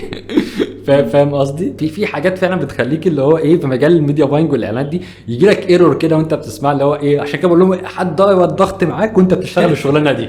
ايوه بالظبط هي مرهقه. هي يعني انا نفسي لحد وقتنا هذا بفضل ربنا انا ليا 12 سنه في مجال البيزنس والاداره ما شاء الله. وليا من 2017 لحد النهارده في مجال الميديا باينج والتسويق الالكتروني. اشتغلت مع شركات كبيره سواء بره مصر او جوه مصر ولحد النهارده انا بيحصل لي ضغط بشكل يومي من الحملات الاعلانيه لان انت بتبقى متحكم في فلوس ناس وفي ارقام وفي نفس الوقت مش شرط ان انا اشغل الاعلان لازم يجيب لي عميل ولازم يدخل لي مبيعات. ممكن تشغل اعلان تبص تلاقيه سحب منك رقم وقدره ولسه ما جابش اصلا رساله. فانت محتاج ان انت تجرب فيه وتعمل اختبارات في كذا كرياتيفيتي في كذا بوست. تجرب بوست وتجرب فيديو وتشوف ايه افضل جاب مع الناس ايه الكونتنت اللي جابه وايه الكونتنت اللي ما جابش. في المرحله ديت ومرحله التعلم بتاعت الاعلان بتصرف فلوس وانت من الناحيه التانية عندك العميل شغال ضغط عليك اللي هو لسه ما فيش حاجه جايه بالظبط. انت شغلته دلوقتي فانا عايزه دلوقتي بالظبط. وغير كده كمان في جليتشات ساعات بتحصل كده اكيد انت تفهمني في النقطه دي. وانت بتيجي تعمل اعلان تلاقي الحساب الاعلاني في حاجه غلط في مش عارف ايه. تمام تحديثات كتير بتحصل في المنصه. يعني انت تبقى شغال زي الفل والحمله جايبه ريتش عالي والعميل الله ينور وجايب مبيعات وتبص تلاقي الحمله وقعت مره واحده. ليه؟ الفيسبوك قاعد فاضي فقال لك هقوم اعمل تحديث جديد راح يروح موقع المنصه كلها وموقع الاعلانات. القصه حصلت معايا. تمام الناس كلها بتستخدم الاي اي في تشغيل الميديا باينج والادز بتاعتها انا استحاله. شوف انا بعشق الاي اي واستخدمه في كل حاجه الا الاعلانات المموله، ايه استحاله. ليه؟ لان الناس مبهدله الميديا بتاعتها. في اللي يقول لك مثلا انا جايب عملاء محتملين مهتمين للصفحه مزودهم. انا بالنسبه لي مثلا عميل مهتم ده يعني عميل هو جاي بارادته يضغط لايك. فالكيس اللي انا هحكي لك عليها دي كانت بمنتهى البساطه، واحده فاتحه بيوتي صالون في عمان، وجت قالت لي ان هي اشتغلت مع ناس كتير جدا، كل اللي بيتكلموا في البيوتي صالون رجاله، واللي بيجوا على الموقع رجاله من الاعلانات. طبعا دي مصيبه كبيره جدا. فانا يعني بطبيعتي بحب اجرب. تمام، قلت بص انا هفصل البكسل بتاع الموقع عن الاد مانجر كله، وهفصل موضوع الاي اي كله. انا عايز اشتغل يا دومان ولا انا على قديمه. تمام.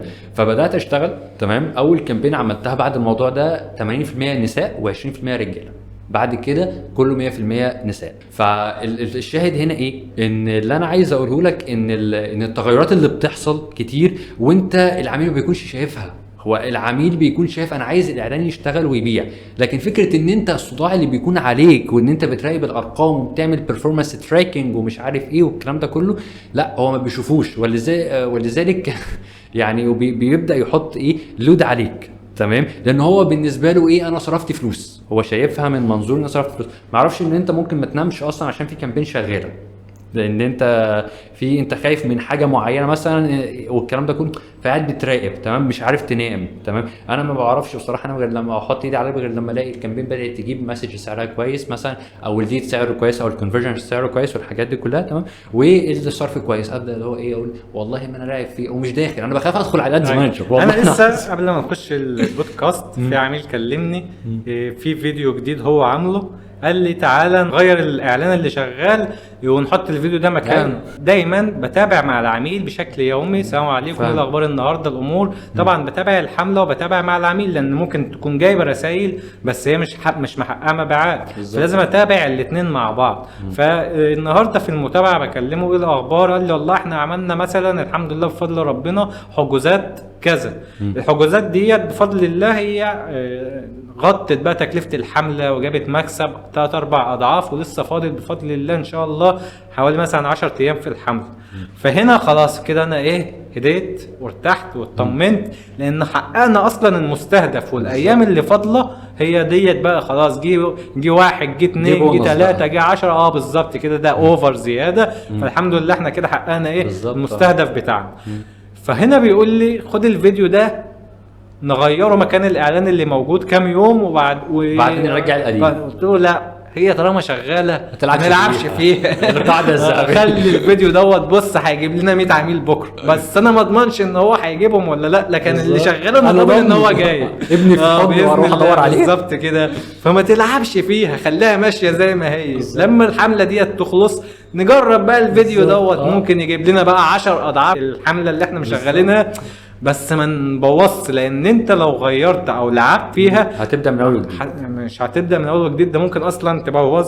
ما هو وقت هيضيع، التكلفه هتزيد، الميزانيه هتتصرف، مفيش رسائل، مفيش عملاء. فال10 ايام الباقي بدل ما كنت هتدخل مثلا ناس اوفر، لا خلاص انت ضيعت المبلغ اللي باقي، وبوظت كمان التحسين اللي حصل والتعلم اللي حصل على الحمله. عشان لو جيت تطول الحمله ديت او تشغل حمله جديده خلاص انت ضيعت كل ده. فهنا المقصد من الموضوع ان انت طالما الحاجه شغاله ما تلعبش في الاعدادات بتاعتها، سيبها شغاله، خاصه في الاعلانات، لان الهرشه فيها برقم. ايوه، انت دلوقتي مثلا ممكن العميل لاول مره بيتعامل معايا ممكن 50% من الميزانيه تطير في حمله التعلم. بالظبط. فبالتالي من هنا يبقى مش شرط ان كل حمله لو جبت شيخ الشيوخ مارك نفسه تديله فلوس يعمل لك حمله اعلانيه، مش هيبقى ضامن ان البوست اللي هيشتغل هو هيحقق النتيجه اللي مطلوبه منه. هو لازم تعمل تجارب مره واثنين وثلاثه، ولازم تعمل تجارب بتغيرات مختلفه، لان انت هنا الحمله مش علشان انا دافع فلوس للفيسبوك لازم يجيب لي عميل. في امور كتير جدا، في عندك منافسين، في عندك توقيت مناسب، في عندك موسم.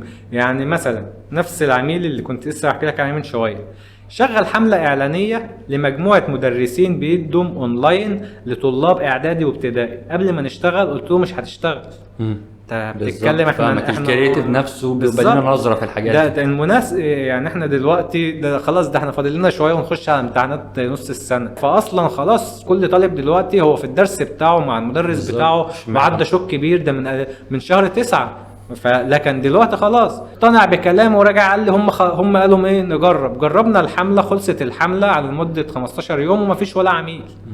طيب هنا الحملة اللي هو مشغلها هو بيدي برنامج او اعداد لمجموعة اشخاص مهنيين، تقول ديت ان شاء الله هتحقق نجاح كبير. ليه؟ لانها مش مرتبطة بموسم. بالظبط. هي زائد ان هي موجهة لاشخاص قد انا هاخد منك الكورس دوت لو ب1000 جنيه بس هشتغل بيه هدخل 5000 جنيه من اول الشهر، فالعائد عليا كبير واللي انا هدفعه هيرجع لي اضعاف اضعاف اضعاف. فيبقى هنا كمان ملهاش موسم، يعني انا عايز اخد كورس مش مستني الدراسه تبتدي علشان اروح اخد كورس. فهنا بفضل ربنا كان فعلا وجهه النظر مظبوطه وحققنا نجاح كويس، وزي ما قلت لك حجز عدد كويس لا باس منه من الحجوزات وحققنا المستهدف بتاعنا. فهنا الموسم بيفرق، ده حاجة. تاني حاجة المنافسة اللي شغالة، في عميل مشغل اعلان دافع له 1000 جنيه في اليوم وانت مشغل اعلان دافع له 100 جنيه في اليوم. بالظبط. ففي فرق بشكل كبير. في فكرة منافس عاملها قوية وجذابة، وفي الفكرة اللي انت منزلها مش واكلة مع الناس. انت نزلت الاعلان بالليل وكان الجمهور بتاعك نايم، فاول فترة في الاعلان محدش خد اكشن عليه، فالفيسبوك عرف ان مفيش حد مهتم بيه فقلل الريتش بتاعه، فبالتالي من هنا ما جابش معاك نتيجة، فعمال يعمل ريتش ويسحب منك فلوس على الفاضي. فانت محتاج من هنا تجرب توقيتات مختلفة. المقصد من الموضوع ان بيبقى فيه تجارب كتير علشان اقدر من هنا اوصل للنتيجة. في خلال التجارب دي في مصاريف كتير اتصرفت في النص. شوف انت بكل اللي انت قلته ده، شوف انت كم صرفت كام 1000 جنيه بقى وفي بالظبط كده. فعلشان كده مفيش حاجة اسمها اعلان ب 200 جنيه لمدة 4 ايام. اللي بيعمل الطريقة ديت مش هتجيب منك نتيجة، هتلاقي فلوس بتتصرف على الفاضي. انا في مره فكرت بسبب الموضوع ده، بسبب موضوع العملاء 100 و200 جنيه، قلت طب بص احنا ممكن نعمل بيزنس سبوبه كده، ايه، عنب. تمام. هما كل الناس دي يعني للاسف تفكيرهم انتشر بالطريقه دي، العملاء دي، لان انت لقيت من اول ما مجال الديجيتال ماركتنج بدا، تمام، وبدا يزدهر معاك في بعد الكورونا، تمام. الناس بدات توهم الناس اللي هو ايه 200 جنيه هجيب لك مليون مشاهده، 200 جنيه مش عارف اجيب لك مثلا 10 رسائل او 50 او 100 رساله، فاهم قصدي؟ فانا قلت والله طب قشطه زي الفل، انا الحساب الاعلاني بتاعي كويس والدنيا زي الفل، وودي يا محمود بقى اعلان ب 1000 جنيه، تمام، ولا 500 جنيه لمده يومين ثلاثه، تمام. وايا يكن بقى، تمام، العدد، او نتفق ان احنا نجيب له عدد رسائل كويس مثلا او عدد بتاع، انا هكسب مبالغ يعني ممكن اعمل لي في الشهر فوق ال 40 50 الف جنيه بالطريقه دي. هو اعلان ممول، تمام، لذيذ كده، تمام، فكرته لذيذه، تمام، وخلص. بس العميل في الاخر هنضر في حاجه للاسف غير اخلاقيه. وفي نفس الوقت انا نفسي عارف ان الفلوس ديت هتبقى حرام، لان انا ممكن كمحمود فرج اعمل اعلان واصرف في الاعلان دوت 10000 جنيه، وفي صيغه الاعلان اللي هو اعلانك معايا لمده اسبوع ب 500 جنيه. شوف هجمع كام 500 جنيه من كام واحد؟ لا كتير قوي. فانا لو صرفت 10000 جنيه هوصل لريتش مهول والمبلغ قليل. اي حد هيقول لك مش مشكله، جرب، جت ما جاتش. بالظبط. انا هعمل لك الاعلان، يعني انا مش هاخد الفلوس، انا هعمل لك الاعلان، بس انا عارف ومتاكد ان هو مش هيجيب نتيجه. انا كل هدف هاخد من كل واحد نسبتي اللي هو 200 جنيه من كل واحد. شوف بقى انت جالك كام واحد من ورا الاعلان. فبس هنا انت ده حاجه غير اخلاقيه، لان انت عارف ان كده كده مش هتجيب نتيجه، وال 500 جنيه هو خسرهم، وفي نفس الوقت انت خدت فلوس تعتبر حرام، لان انت عارف وبنيتك عارف ان هي مش هتحقق حاجه. انت كان هدفك من البدايه بس تاخد منه فلوس مش اكتر. احنا دلوقتي عايزين نخش للمرحله الثانيه، واللي هو بقى انا خلاص عرفت المجال وعرفت التخصص وعرفت ازاي اجيب عميل، وجبت فعلا عميل، وابتديت ان انا ادخل فلوس، وابتديت خلاص اشق طريقي في الطريق ده. ايه هي المشاكل اللي محمود وقع فيها في الطريق بتاعه وانصح بيها الناس علشان ما تقعش فيها، وازاي محمود حل المشاكل دي؟ اول مشكله واجهتني في مجال الفريلانس، تمام، التشتت. لان زي ما انت قلت في الاول كده، مش تشتت المجال، تشتت المصادر نفسها، ان انا ازاي اجيب عميل. ان زي ما انت قلت احنا كنا لسه قبل تشات جي بي تي ما يطلع بشويه والكلام ده كله، فكان ما لناش مصدر غير الناس اللي جربت قبلنا، ودول يا اما هتلاقيهم قنوات على اليوتيوب يا اما قنوات اجانب. والمحتوى الاجنبي مع انه قايم جدا، بس مشكلته في نقطه انه مش تقدر، ما تقدرش تطبقه على كل الاسواق. مثلا السوق العربي مختلف في حاجات كتير جدا، تمام. فزي ما قلت لك المشكله ان انا اجيب عميل دي اتحلت معايا بموضوع ان انا انشر كونتنت. وزي ما قلت لك ان انا اصلا خلفيتي ان انا كونتنت رايتر وكوبي رايتر، فكنت بلخص الموضوع بطريقتي. ممكن تكون من الناس، يعني الناس كتير بتقول لي ان انا اسلوبي في الكتابه مميز او لذيذ يعني. فبدا ان هو جالي عميل، تمام. انا فاكر وقتها لما جالي العميل ده جالي عايز ياخد السوشيال ميديا كباكج، تمام. طبعا انا رحت ضارب رقم، تمام. رحت قلت لها 1500، تمام. انا قاعد كده اللي هو ايه هو في وكان في نيتي ممكن انزل معاكي عادي، ما انت لسه اول عميل والدنيا دي كلها، تمام. اوكي، حولت نص الفلوس. انا فاكر وقتها كنا في رمضان، تمام. انا كنت وقتها في الكليه. نزلت قابلتها في اول مكرم، وكنت صايم والدنيا دي كلها وبتاع، وبدانا نظبط الدنيا والحاجات دي كلها. فدي كانت اول عميل. فهي تجربه اول عميل هتبقى تجربه استثنائيه بالنسبه لك، تمام. دايما اقول لك على حاجه تسهل عليك الطريق قوي في موضوع اول عميل ده. أليكس هورمز دايما بيقول لك ايه، شوف السيستم والطريقه اللي نجحت معاك وافضل كررها، بس ما تعملش اكتر من كده. انت نشرت محتوى، فالمحتوى ده بدا يجيب لك عملاء، بس انت مش محتاج غير ان انت تنشر محتوى. كرر الموضوع لحد مثلا تجيب 100 عميل 200 عميل، تمام. والله انت بتتواصل مع الناس اوت ريتش مثلا او ريتش اوت او الحاجات دي كلها، تمام.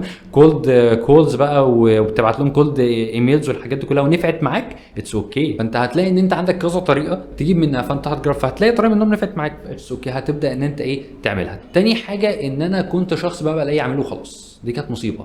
ان انت في الاول في الاخر انت بتهدف انك تبني اسم. ففي مع الوقت دايما بقولها دايما ان في بيزنسز مش مؤهله يا جماعه ان هي تنجح للاسف الشديد. حلو. طب قبل هنا اول مشكله ان انت ما كنتش عارف توصل لاول عميل، وفضلت تجرب تجارب كتير بالظبط. لحد ما وصلت لافضل تجربه ان انت تنشر محتوى، فالمحتوى جمع جمهور، فالجمهور دوت حبه، فابتدى يجي لك منه اول عميل. بالظبط. باول مشكله اللي هو ما اول عميل بالنسبه لك ما كنتش عارف تجيبه لحد ما جبته عن طريق المحتوى. بالظبط. تاني مشكله واللي هو انت بتقول ان انا ابتديت خبطت تشتغل سعر كده جزافا، فما إيه. كانت عندي مشكله في التسعير، ان انا كان ممكن اقول لكل واحد سعر مختلف، يعني ما عنديش اسعار ما كانش عندي اسعار ثابته والله، بس كنت بلعبها بطريقه. وكان ممكن هنا كمان ان السعر اللي انت تقوله يكون اقل بكتير جدا من الكوست اللي هيحصل او من المجهود اللي هيحصل للعميل، ويضيع عليك فرصه. يعني مثلا ممكن اقول للعميل عايزنا اشيل له باكج السوشيال ميديا، فقلت له 1500 جنيه. في الوقت ده العميل ياخد تايم كامل، يعني اليوم كامل انا فول تايم انا شغال له عشان اوفي اللي انا قلته له. بالظبط. دي حقيقه. ما دي من في الوقت دوت جالي مثلا عميلين 3 تانيين ما قدرتش اخدهم، فاذا من هنا يبقى انا خسرت فرصه اكبر في مقابل ان انا اوصل لمبلغ او ان انا اخد بس عميل وخلاص. بالظبط. فمشكله التسعير، تمام. زي ما قلت لك انا كنت بحط لكل واحد سعر، بس كنت بلعبها بطريقه لذيذه قوي، تمام. كنت بشوف كل واحد ممكن يكون دخله الشهري كام، اتخيل كده من طريقه كلامي معاه والكلام ده كله، تمام. وادي له السعر هو استحاله هيرفضه، تمام. يكون مناسب لدخله الشهري والكلام ده كله. بس مؤخر بعديها بفتره، تمام، قبل موضوع الكوتشنج والمنتورشيب والكلام ده كله، تمام. بدات ان هو اعرف ان انا اقل سعر ما ينفعش يتخطى 20 او 25% من دخل العميل بتاعي. يعني مثلا انا عايز ابيع حاجه ب 5000 جنيه، لازم يكون التارجت بتاعي واحد دخله الشهري 25 الف جنيه، عشان ما تعضلوش، يعني ما يحسش ان هي ايه تقيله قوي عليه. بس هنا في جزئيه يعني اصلا عمليه التسعير ديت هي ليها اليات معينه كتير جدا. اصلا في كورس التسويق او اساسيات التسويق اللي انا عامله، حلقه التسعير انا مسجلها في حوالي 9 فيديوهات. كل فيديو عارفه ربع ساعة او تلت ساعة عشان اقدر اجمع فيه يعني ايه تسعير، لحد ما كل واحد يعمل استراتيجيات التسعير واهداف التسعير وطرق التسعير المناسبة للخدمة وللمنتج ولكل واحد والطريق. ففي امور كتير جدا في عملية التسعير لازم الشخص يبقى عارفها.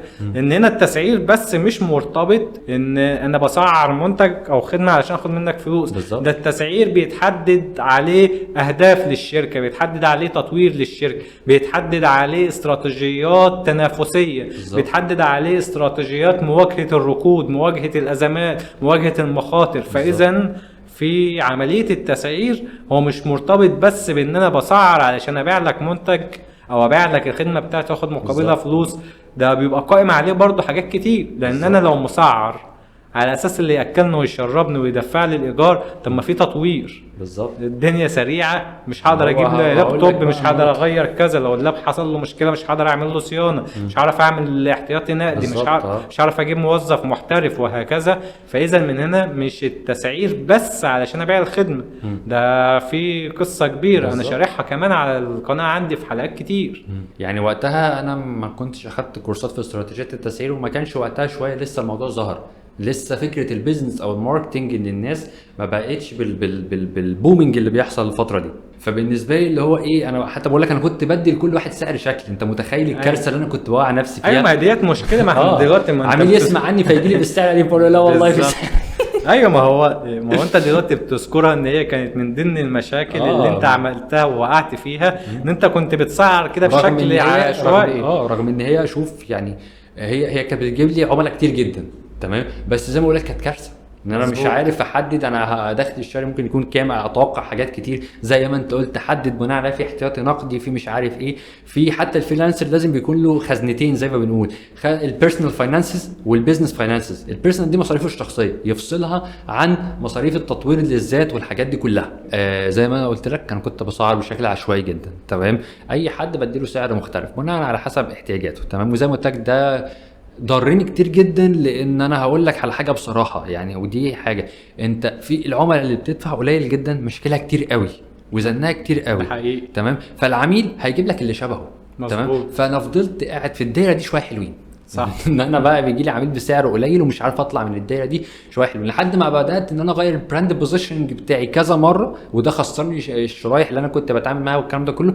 بس انا كنت مضطر يعني زي ما بقول كده اوقف لبعض الوقت عشان اقدر اعمل ريبراندنج او ان انا ريبيلد الموضوع. طبعا بعد كده في الاخر، تمام، بدات ان انا لما دخلت في منتور شيبس واخدت كوتشنج بروجرامز وعرفت ازاي استراتيجيات التسعير المختلفه، وليه انا بقول السعر ده وليه ما اقولش السعر ده، وليه طيب اسعر بالموضوع ده. يعني حتى كنت خدت حاجه كده مع جرانت كاردون، تمام، ده حد بليونير بسبب الريل استيت، تمام، في امريكا، تمام. كان بيتكلم في نقطه غريبه قوي، تمام، يعني من ضمن النقط يقول لك ايه، ليه الناس بتقول 10000 5000 جنيه 1000 جنيه 500 جنيه 250 جنيه؟ قال لك ده اتس ليزي نمبر. يعني هو حتى بيتكلم في سيكولوجيه الرقم ذات نفسه بتاع التسعير اللي انت بتقوله، وازاي برضو ان السعر بتاعك لازم يعكس القيمه اللي بتقدمها، وان هو تكون ان انت مش خسران فيه. فده بعد كده مع الوقت اتعلمته يمكن ايه في اخر سنتين ونص. تعقيبا على كلامك، فعلا انا في وقت من الاوقات لما كنت لسه ببتدي كانت برضو مشكلة السعر ديت موجودة عندي، وكان زي ما انت بتقول الشريحة اللي لسه بتبتدي ولسه بتفهم ولسه بتجرب معاك بيبقى متعبة ومرهقة في البداية، لكن انت مضطر عليها لان انت معلوماتك وخبرتك لسه ما تسمحش قليلة غير جدا. لدول. بعد كده انت بتترقى كل ما بتزداد خبرة. هنا بقى الفكرة او المشكلة اللي حصلت معايا ان انا لما جيت بقى عدلت عملية التسعير، انا جيت عملت قط حد، بمعنى اللي هو العميل بيتعامل معايا باكس، فانت النهارده بتتعامل بواي بكره. فانا قلت له بكره خلاص عدلت الاسعار بتاعت النهارده، وقلت له بكره اللي كان بيدفع 100 جنيه النهارده قلت له بكره 1500 جنيه. فطبعا دي شريحه مختلفه عن الشريحه دي. فاللي خلاني ان انا اعدي الاسعار ان جالي عميل دفع لي 1500 جنيه في حين ان انا كان اقصى حد بيدفع لي 150 جنيه. فايه ده في حد بيدفع 1500 جنيه. انا فعلا مريت بالموضوع ده. فرحت بقى عامل قط مرة يلا بينا واحدة. 3000. فطبعا من هنا الناس كل العملاء اللي بتتعامل معاه توقفت، والعميل اللي بيدفع له 1500 هو اتعامل معايا مرة ومرتين وتوقف، فرجع التاني العملية صحراء. بالظبط. بعد ما كنت مجمع قاعدة عملاء، اي نعم باجي في اخر الشهر الاقي نفسي مثلا عامل 10000 جنيه وهدك كتير جدا وكبير جدا منهم، بس المبلغ الصغير جايب شريحة كبيرة، لكن مع الشريحة الكبيرة واخد مجهود كبير، مجهود جبار، وانت مش قادر تطور من نفسك وتطور من ذاتك مع المشاكل بتاعتهم. فده فعلا كانت مشكلة كبيرة. لحد بعد كده بقى طبعا مع التطور والنمو والمهارات والخبرات، بعد كده بقى خلاص فهمت يعني ايه تسعير، وعملت التسعير وعملت استراتيجيات التسعير وعملت طرق التسعير اللي خلتني بعد كده اتعامل مع الشريحة اللي انا محتاجها. علشان كده نصيحة مني لأي حد بيخش مجال الفريلانس، ايا كان الوظيفه بتاعتك او التخصص بتاعك، فانت رقم واحد محتاج تتعلم اداره تسويق. اداره التسويق غير التسويق الالكتروني، تتعلم اداره التسويق عشان تعرف يعني ايه عميل، ويعني ايه فكره عميل، ويعني ايه تحليل صوت، يعني ايه الفور بيس، ويعني ايه السيفن بيس، ويعني ايه تعمل تسعير، وازاي تشرح الشرائح وغيره. علشان تعرف تجيب العميل بتاعك وتعرف تتعامل مع العميل بتاعك وتحط خطة تسعير للعميل بتاعك، تحط خطة تطوير لنفسك. فانت محتاج ألف ب تسويق مبيعات. ده حقيقي. تعلم اهم مهارتين دلوقتي، البيزك الاساسي اللي هيبقى بعد كده معاك التخصص. مثلا انا هشتغل محاسب اونلاين، اعمل برامج كاشير مثلا وابيع اونلاين، فانت محتاج تتعلم تسويق وتتعلم مبيعات. تسويق عشان تعرف توصل للعميل، ومبيعات عشان تعرف تخاطب وتكلم العميل وتبيع للعميل. يبقى شغلتك الاساسيه ان انت بتبيع برامج حسابيه، لكن انت عندك مهارتين من غيرهم مش هتبيع ولا برنامج. بالظبط. يبقى ايا كان التخصص بتاعك فانت محتاج تتعلم تسويق ومبيعات عشان تقدر تسوق التخصص بتاعك ده. بالظبط. طيب ايه المشاكل اللي بعد كده اللي واجهتك؟ المشاكل اللي بعد كده بقى مشاكل في السكيلينج، ان انت عايز انت بتشتغل السيستم التسويق بعشوائيه، فاهمني؟ انت بس بتشتغل ايه، جاست بوستس، شويه بوستس، عملت ريلز كتير قوي بافكار مختلفه وفي منها اللي فايرال والكلام ده كله، انستجرام بقى، تيك توك، الحاجات دي كلها تمام. بس برضو ما لقيتش اللي جاي او العائد، فبدات ان هو لا انا عايز اشوف ازاي ان انا اخلي الموضوع ثابت. في ناس انا بشوفهم بيعملوا ارقام كويسه جدا تمام، عندهم فولورز برضو والدنيا لذيذه جدا عندهم في موضوع الريتش والحاجات دي كلها، بس قادرين يحققوا منهم دخل. فايه اللي عند الناس دي مش عندي؟ ايه التنظيم اللي انا محتاج انظمه، الكلام ده كله. فمن هنا بقى بدات ادخل في نقطه ان انا عالم الفانلز وعالم بقى البرفورمانس ماركتنج، وان انا ازاي ابني سيلز فانل، واتعلم من راسل برانسون، اليكس هرمزي، محمد مصطفى المنتور بتاعي، ناس كتير جدا. بدات اتعلم الموضوع ده، فبدات ان هو ايه، اكتشف ان اللعبه مختلفه تماما. يعني انا ادخل عالم غير العالم اللي انا كنت فيه. انا كنت متخيل بقى ان انا محتاج ان انا اكون مشهور تمام، طبعا بعمل محتوى عايزه يفايرل عشان ابقى مشهور تمام، والكلام ده كله عشان يجي لي عملاء اكتر. فنفس التفكير القديم، ودي برضو نقطه شباب كتير بيقعوا فيها في مختلف المراحل، ان هو لسه بنفس التفكير القديم، مع ان للاسف الشديد لو هو بنفس فكره القديم تمام، احنا النهارده في حاجات اكتر بتحصل واجدد. يعني هدي لك مثال، لو انا لسه تفكيري القديم، انا اسف لو ممكن كلامنا يرجع للنقطه دي تاني، ان انا هدخل الجامعه وهاخد شهاده وممكن اخد لي كورسين 3 تمام، او تدريب او حاجه زي كده وخلاص وهطلع اشتغل والدنيا دي كلها. فللاسف الشديد انت عندك تغيرات السوق بتحصل بطريقه مرعبه. ان يعني انت عارف ليه الناس مش لاقيه شغل او الطلبه والكلام ده كله؟ لان كل واحد فيهم بتبدا دايما تلاقي اللي على لسانه انا درست 4 سنين تمام، انا مجال كليتي ملوش شغل. طب ماشي، هتعمل ايه؟ ما هو كليتك ماشي اتس اوكي ملهاش شغل، هتفضل قاعد ولا تشوف بقى حاجه تانية والكلام ده كله، او تشوف انت دنيتك فين والكلام ده كله؟ ما هو انت لازم ايه، يعني ايه، تكون يعني عارف لنفسك، او اللي هو ايه، يعني قلبك عليك. مظبوط صح. هبتدي من هنا بالزبط. لان انا دايما والدي الله يرحمه كان بيقول لي حاجه، كان يقول لي نجحت لنفسك، بالظبط، سقطت لنفسك. بالظبط. انت ليك مده زمنيه معايا اصرف عليك فيها حقيقي. السنه اللي انت هتسقطها انت ليك مثلا 12 15 سنه اصرف عليك فيهم في ايام وقت الدراسه. بالظبط. السنه اللي انت هتسقطها هي هتسقط برضو من حساباتي. ايوه. انا دلوقتي حاجه احسب لك بعد 15 سنه خلاص انت بقى ايه، مع نفسك. مع نفسك. فانت كده انا هكون عملت اللي عليا معاك، لكن النجاحك وفشلك دوت لنفسك. بالظبط. انا كده مش عايش لك. فانت بعد كده هتبقى انت يا ناجح في حياتك وتقدر من هنا تجيب الجنيه، يا اما هتبقى فاشل في حياتك ومتقاعد وعالة على الناس وغير وامور كتير. لان اللي انت بتعمله دلوقتي هو بيتحول لعادات في شخصيتك.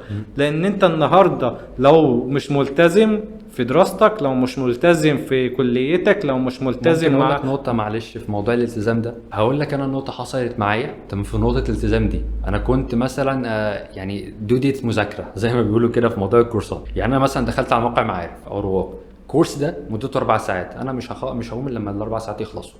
يعني انا عرفت كل مصطلحات الميديا باينج بسبب كورس كان في اساسيات، كان تقريبا على ادراك، بيشرح يعني ايه كوست بير امبريشن، السي بي اي، السي بي اي، السي بي سي، البي بي سي والحاجات دي كلها. كل ده تمام كان 3 ساعات او ساعتين. انا مش قايم، هو ايه يعني اليوم 24 ساعه بنام منهم 8 10 ساعات الكلام ده كله. فلازم برضو في الاول تشد على نفسك جامد. بس هنا الفكره في حاجه ان انا برضو ده لان العقل هو ليه مخزون معين وادراك معين في وقت معين. فاذا فكره مش في فكره تايم بس، يعني انا ما اقعدش قدام. انا اكتر كورس قعدت قدامه لو قعدت اكتر من ساعه خلاص دماغي فصلت، المعلومات اللي بعد كده مش ما مستفيد هو هنا منها. بقى بيجي نقطة بل بالعكس، ده الإصرار. ممكن تضيع لي المعلومات اللي انا خدتها واستفدت منها من البدايه بسبب ان حصل ضغط للعقل عندي. بالظبط. يبقى هنا انا بحدد لنفسي الكورس مثلا 30 فيديو، بالظبط. انا بقسمهم خطة دراسية. اقسمهم بالظبط كخطه وابتدي من هنا اخدهم وما اضغطش على نفسي علشان المعلومه تثبت. واكتر معلومه بتثبت اللي انا باخدها النهارده واروح اطبق. يبقى انا بالظبط، ده حقيقي. انا ابقى ملتزم بالكورس ان انا خدت بالظبط. معلومه اروح اطبقها. بالظبط. حتى لو مش هعرف اطبقها دلوقتي، بس انا النهارده فيديو، بكره فيديو، بعده فيديو، بعده فيديو. يبقى هنا ده اللي اسمه الالتزام. طيب عشان ما نطلعش عن بالظبط. النطاق اللي احنا وصلنا له او النقطه اللي احنا الاساسيه اللي احنا بنتكلم فيها، واللي هي الاخطاء اللي بتواجه الناس الجديده اللي داخله المجال، احنا وصلنا بعد لحد نقطه السكيلينج. اللي هو عدم وجود سيستم. بالظبط. مفيش سيستم محدد بيحدد لي البيزنس بتاعي ماشي ازاي، سواء سيستم مع العميل، سيستم في الصحيان، سيستم في النوم، سيستم في الشغل، سيستم في طريقة الدفع، سيستم في العميل اللي انا بتعامل معاه، في ان اي عميل ممكن يجي هيدفع فلوس، وطالما هيدفع فلوس ماشي. بس هنا ممكن العميل اللي هيدفع فلوس البيزنس بتاعه ما ينفعش معاك فيوقعك بدل ما يوقفك، يضغطك، يخسرك، يخسر عليك فرصة عميل تاني كان هيدفع لك اكتر. فاذا من هنا طالما ما فيش سيستم فانا هقبل اي حد بيجي معاه فلوس. مفيش سيستم فانا ممكن انام في اي وقت واصحى في اي وقت. فمفيش سيستم. بالظبط. فالسيستم دوت هيخسرني عملاء، هيخسرني وقت، وهيخسرني مشاكل. اي نعم مش هعمل سيستم ولا هتعلم سيستم الا بطريقين. يعني انا كمحمود عملت سيستم بطريقين. اول طريق الاخطاء اللي انا وقعت فيها، قعدت افكر الخطأ ده حصل ليه وازاي ما اكررهوش وايه اللي يخليني اتلاشى الخطأ ده. فالخطأ اللي انا وقعت فيه الحل بتاعه تحول لسيستم. زائد ان انا لما كنت بتابع اشخاص وبتعلم من اشخاص كانوا بيتكلموا عن نقط معينة في السيستم، كنت باخدها اطبقها من اول يوم. يبقى في نقط انا اتعلمتها من ناس طبقتها، وفي نقط اخطاء انا وقعت فيها حلها اتحول لسيستم. فهنا السيستم بيتكون كده، الاخطاء اللي انا بقع فيها حلها بتتحول لسيستم.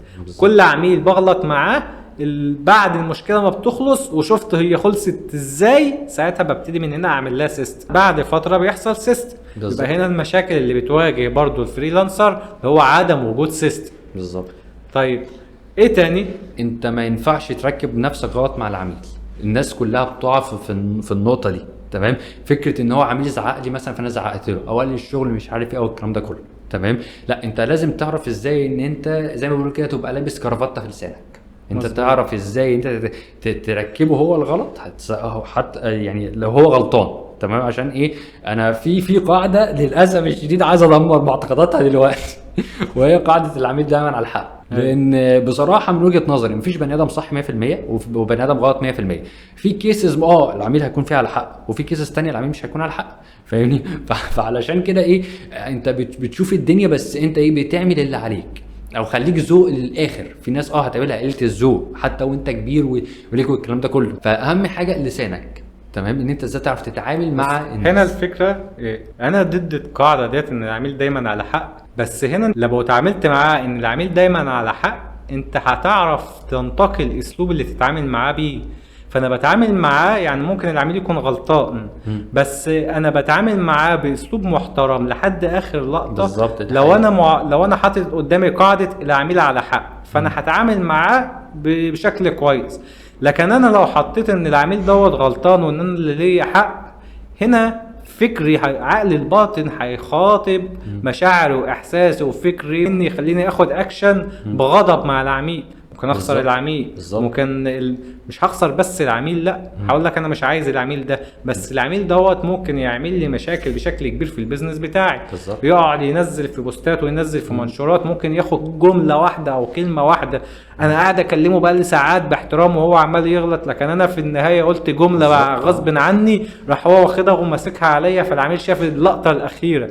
لكن انا لو حطيت منطلق جوايا ان العميل على حق، هيخليني زي ما انت بتقول كده البس بدله في لساني. بالظبط. لان هو هنا ده انا دايما يعني باخدها قاعده بالنسبه لي.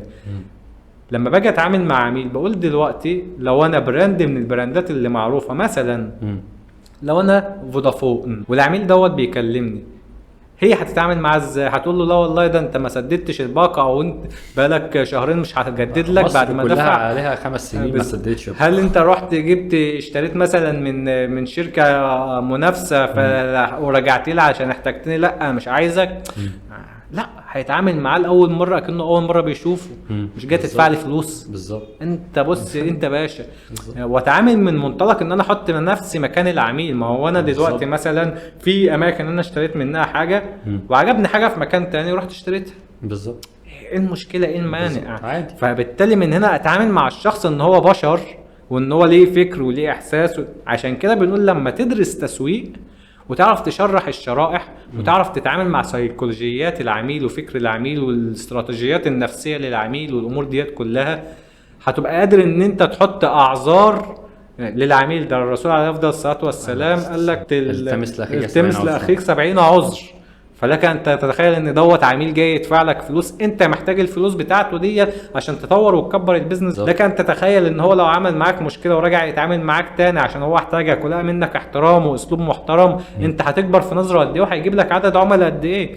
ممكن موقف واحد من ضمن المواقف ان حد دخل لشخص عمل نفسه ان هو مش مقتدر واتكلم معاه وشاف طريقته واسلوبه وخلاه يشتغل معاه وقال له لوجه الله انا هعمل لك الخدمه بتاعتك، واشتغل معاه لمده 3 شهور. بعد ال3 شهور لقى بعت له رقم على حسابه 10 اضعاف الخدمه بتاعته.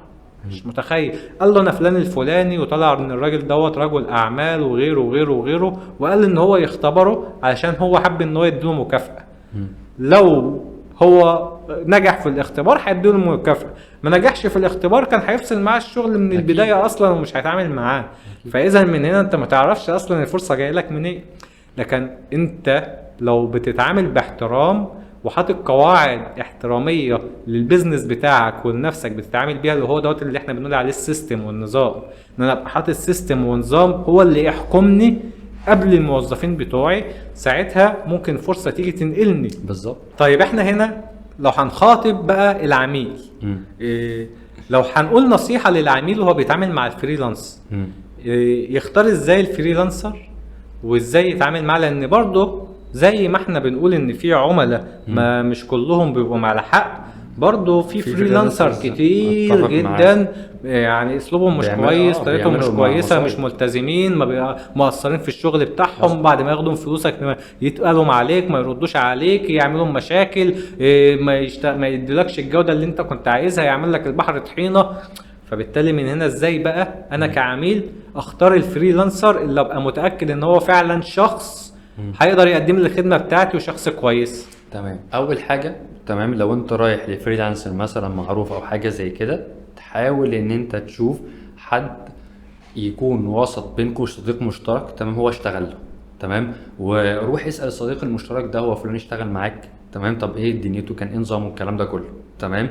مش شرط ان هو يكون واخد التستمونيال بتاع الصديق المشترك ده ونشره عنده تمام. يعني في ناس ساعات انا بشتغل لناس هم عشان احنا بنمضي كونتراكت مع بعض، فبيكون من ضمن الكونتراكت ان هو مش عايز معلوماته تطلع بره، بس لما بيجي لي حد يقول له والله انا اشتغلت مع فلان، ممكن تروح تساله وهيقول لك 1 2 3 فاهمني، وبعد كده بيرجع وبيكون ضامن. حلو. يعني اول حاجه وهو التوصيه او التسويق الشفوي، ان انا بشوف حد يعني انا واثق فيه ودوت اقوى طريقه لعمليه التسويق. بالظبط. طيب هنا انا لو شفت شخص اونلاين يعني ما حدش اتعامل معاه من الناس اللي انا اعرفها او اللي اثق فيها، بس هو عجبني مثلا الاعلان بتاعه، عجبني البوست بتاعه، ازاي بقى ابتدي من هنا اتاكد بعد ما اتكلم معاه؟ حلو.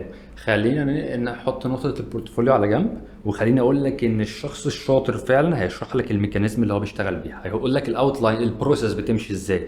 يعني مثلا والله يا فندم احنا هنعمل اعلانات ممولة، فهنشتغل مثلا ب 5000 جنيه، هنتست، هنعمل مثلا 2 بوستس مثلا تمام بستراكشر كذا تمام، وبعد كده هنبدا نسكيل بكذا، متوقع رواي كذا مثلا من التيستنج والكلام ده كله. هيبدا يشرح لك اوتلاينز، عناوين تمام، فهيبدا يشرح لك الميكانيزم علشان يفهمك هو هيشتغل ازاي، فانا عايز انت تكون فاهم، فده يقلل من ان انت خايف، انت كعميل خايف او قلقان او حاجه زي كده تمام. فدي من النقط القويه اللي انا بشوفها، لان انا بشوف ناس كتير بيكون همها على الفلوس، فريلانسرز انا اسف بس فعلا ده بيحصل زي ما انت قلت. تمام، هو يلا بينا احنا هنعمل لك اعلان او فيديو يكسر الدنيا. طب ايه يا باشا انت ما قلتليش الستايل مثلا بتاع الفيديو اديتنج اللي انت عايزه ايه؟ تمام، انت سبتني كده وخلاص. تمام وحاجات كتير بتحصل من هذا القبيل في كل الاندستريز مش اندستري واحده. تمام، فانت عايز تختاره صح، اختار اول حاجه الشخص اللي يشرح لك الميكانيزم اللي هو بيشتغل بيها. حلو. وهنا اقدر اضيف على الكلام بتاعك ان الشخص دوت هو هيبقى مركز اكتر حاجة على ان هو يعرف ايه هدفك ورؤيتك بالظبط. لان هو اول حاجة هيبتدي ان هو يسألها لك، طب انت عايز توصل لايه؟ هدفك ايه؟ البيزنس بتاعك ايه؟ عايز تعمل فيه ايه؟ عايز توصل لايه؟ وهيقول لك نتائج واقعيه، او هيقول لك ايه، هيقول لك الحقيقه مش هيخبي عليك. بالظبط. يعني لو انت مثلا قلت له مثلا انا معايا ميزانيه 2000 جنيه يقول لك والله دول اخرهم مثلا نعمل كذا.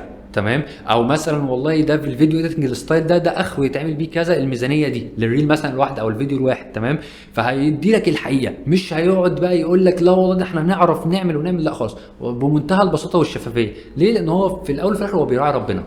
مظبوط صح. وبيحاول ان هو يبني البراند ويبني اسمه، فهو مش من مصلحته اصلا ان هو يكذب عليك او ان هو يقول لك ويعمل لك البحر طحين. هنقول ان في فريلانسر كتير بيبقوا غير مهنيين وغير اخلاقيين، دي حقيقة. فبيقع فيهم عملاء كتير. انا نفسي اتعاملت هنا بقى كعميل بالظبط، انا كعميل مثلا اولا يعني اكتر نصيحة انا لو هتعامل مثلا مع مصمم فروح اشوف لي فيديوهين 3 عن معلومات عن شرح للمصمم علشان لما اجي اتعامل معاه اعرف هو فاهم ولا لا، هو هيشتغلني ولا لا. بالزبط. ده حاجة. تاني حاجة ان انا لما اجي اتكلم مع الشخص دوت هو اول حاجة المفروض يسألني عليها اهدافي والنتائج اللي انا عايز اوصل لها، فهو هيبقى مهتم اكتر بالرؤيه بتاعتي واهدافي والنتائج اللي انا عايز اوصل لها اكتر من اهتمامه بان الباكج ده بسعر كذا وهدي لك كذا فوق كذا او عامل عرض كذا ويلا انتهز العرض او اعمل كذا. فاذا من هنا يبقى لما الاقي الشخص دوت هو مهتم باهدافي ورؤيتي وبيسالني عليهم اكتر ما بيقول لي على باكجات وعروض عنده، ساعتها اعرف ان دوت شخص امين واحترافي وهيقدر يقدم لي الخدمه بتاعتي. ممكن بمناسبه الموضوع ده، موضوع الباكج او الاوفر، اقول لك موقف طريف حصل معايا. وهو انا في مره في القاهره من فتره كنت جعان وكان ابن عمي معايا تمام وصاحبي معايا، فقلنا خلاص يا جماعه نطلب ايه؟ شاورما. فانا طلبي معروف انا محدد انا، فالمهم فانا قلت لهم ايه احنا هنطلب شاورما عربي، وجبه شاورما عربي سنجل.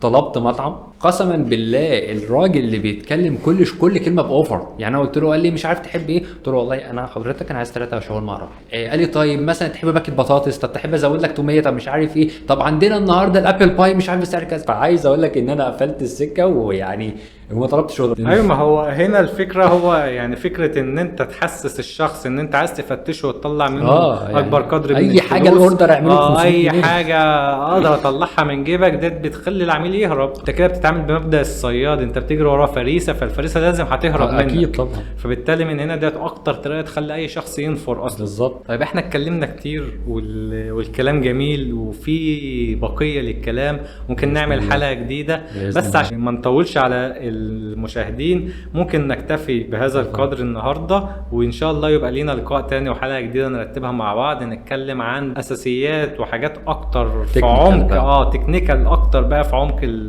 الفريلانسر، ونتكلم عن تخصصات بعينها وتخصصات اللي احنا جربناها بنفسنا والطرق بتاعتها ازاي ياخدها وازاي يمشيها وازاي يطلع منها فلوس، ونتكلم بقى بشكل اعمق ان شاء الله المره الجايه. بس لحد النهارده انا استمتعت جدا باللقاء بتاعك وبالمعلومات الجميله اللي احنا ناقشناها مع بعض، وانا اكيد عارف ان كل اللي بيشاهدنا هو استفاد من المعلومات اللي انت قدمتها لنا النهارده.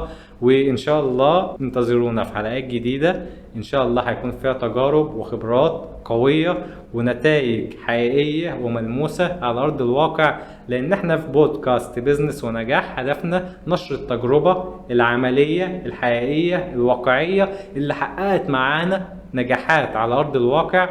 والضيوف بتوعنا اللي احنا بنستضيفهم هي ناس فعلا خبرة مشيت في الطريق، جربت الفشل وجربت النجاح وحققت نتائج وحققت انجازات، فالكلمة بتاعته هي فعليا هتفرق معاك بشكل كبير جدا. لان خد المثل اللي بيقول لك اسأل مجرب ولا تسأل طبيب، فالمجرب هو اكتر حد هيقول لك على الطريقة من اول مرة. عشان كده بودكاست بيزنس ونجاح هو هيكون بالنسبة لك الدليل العلمي والعملي في رحلة البيزنس بتاعك ورحلة النجاح. ان شاء الله اشوفكم في حلقة جديدة على خير.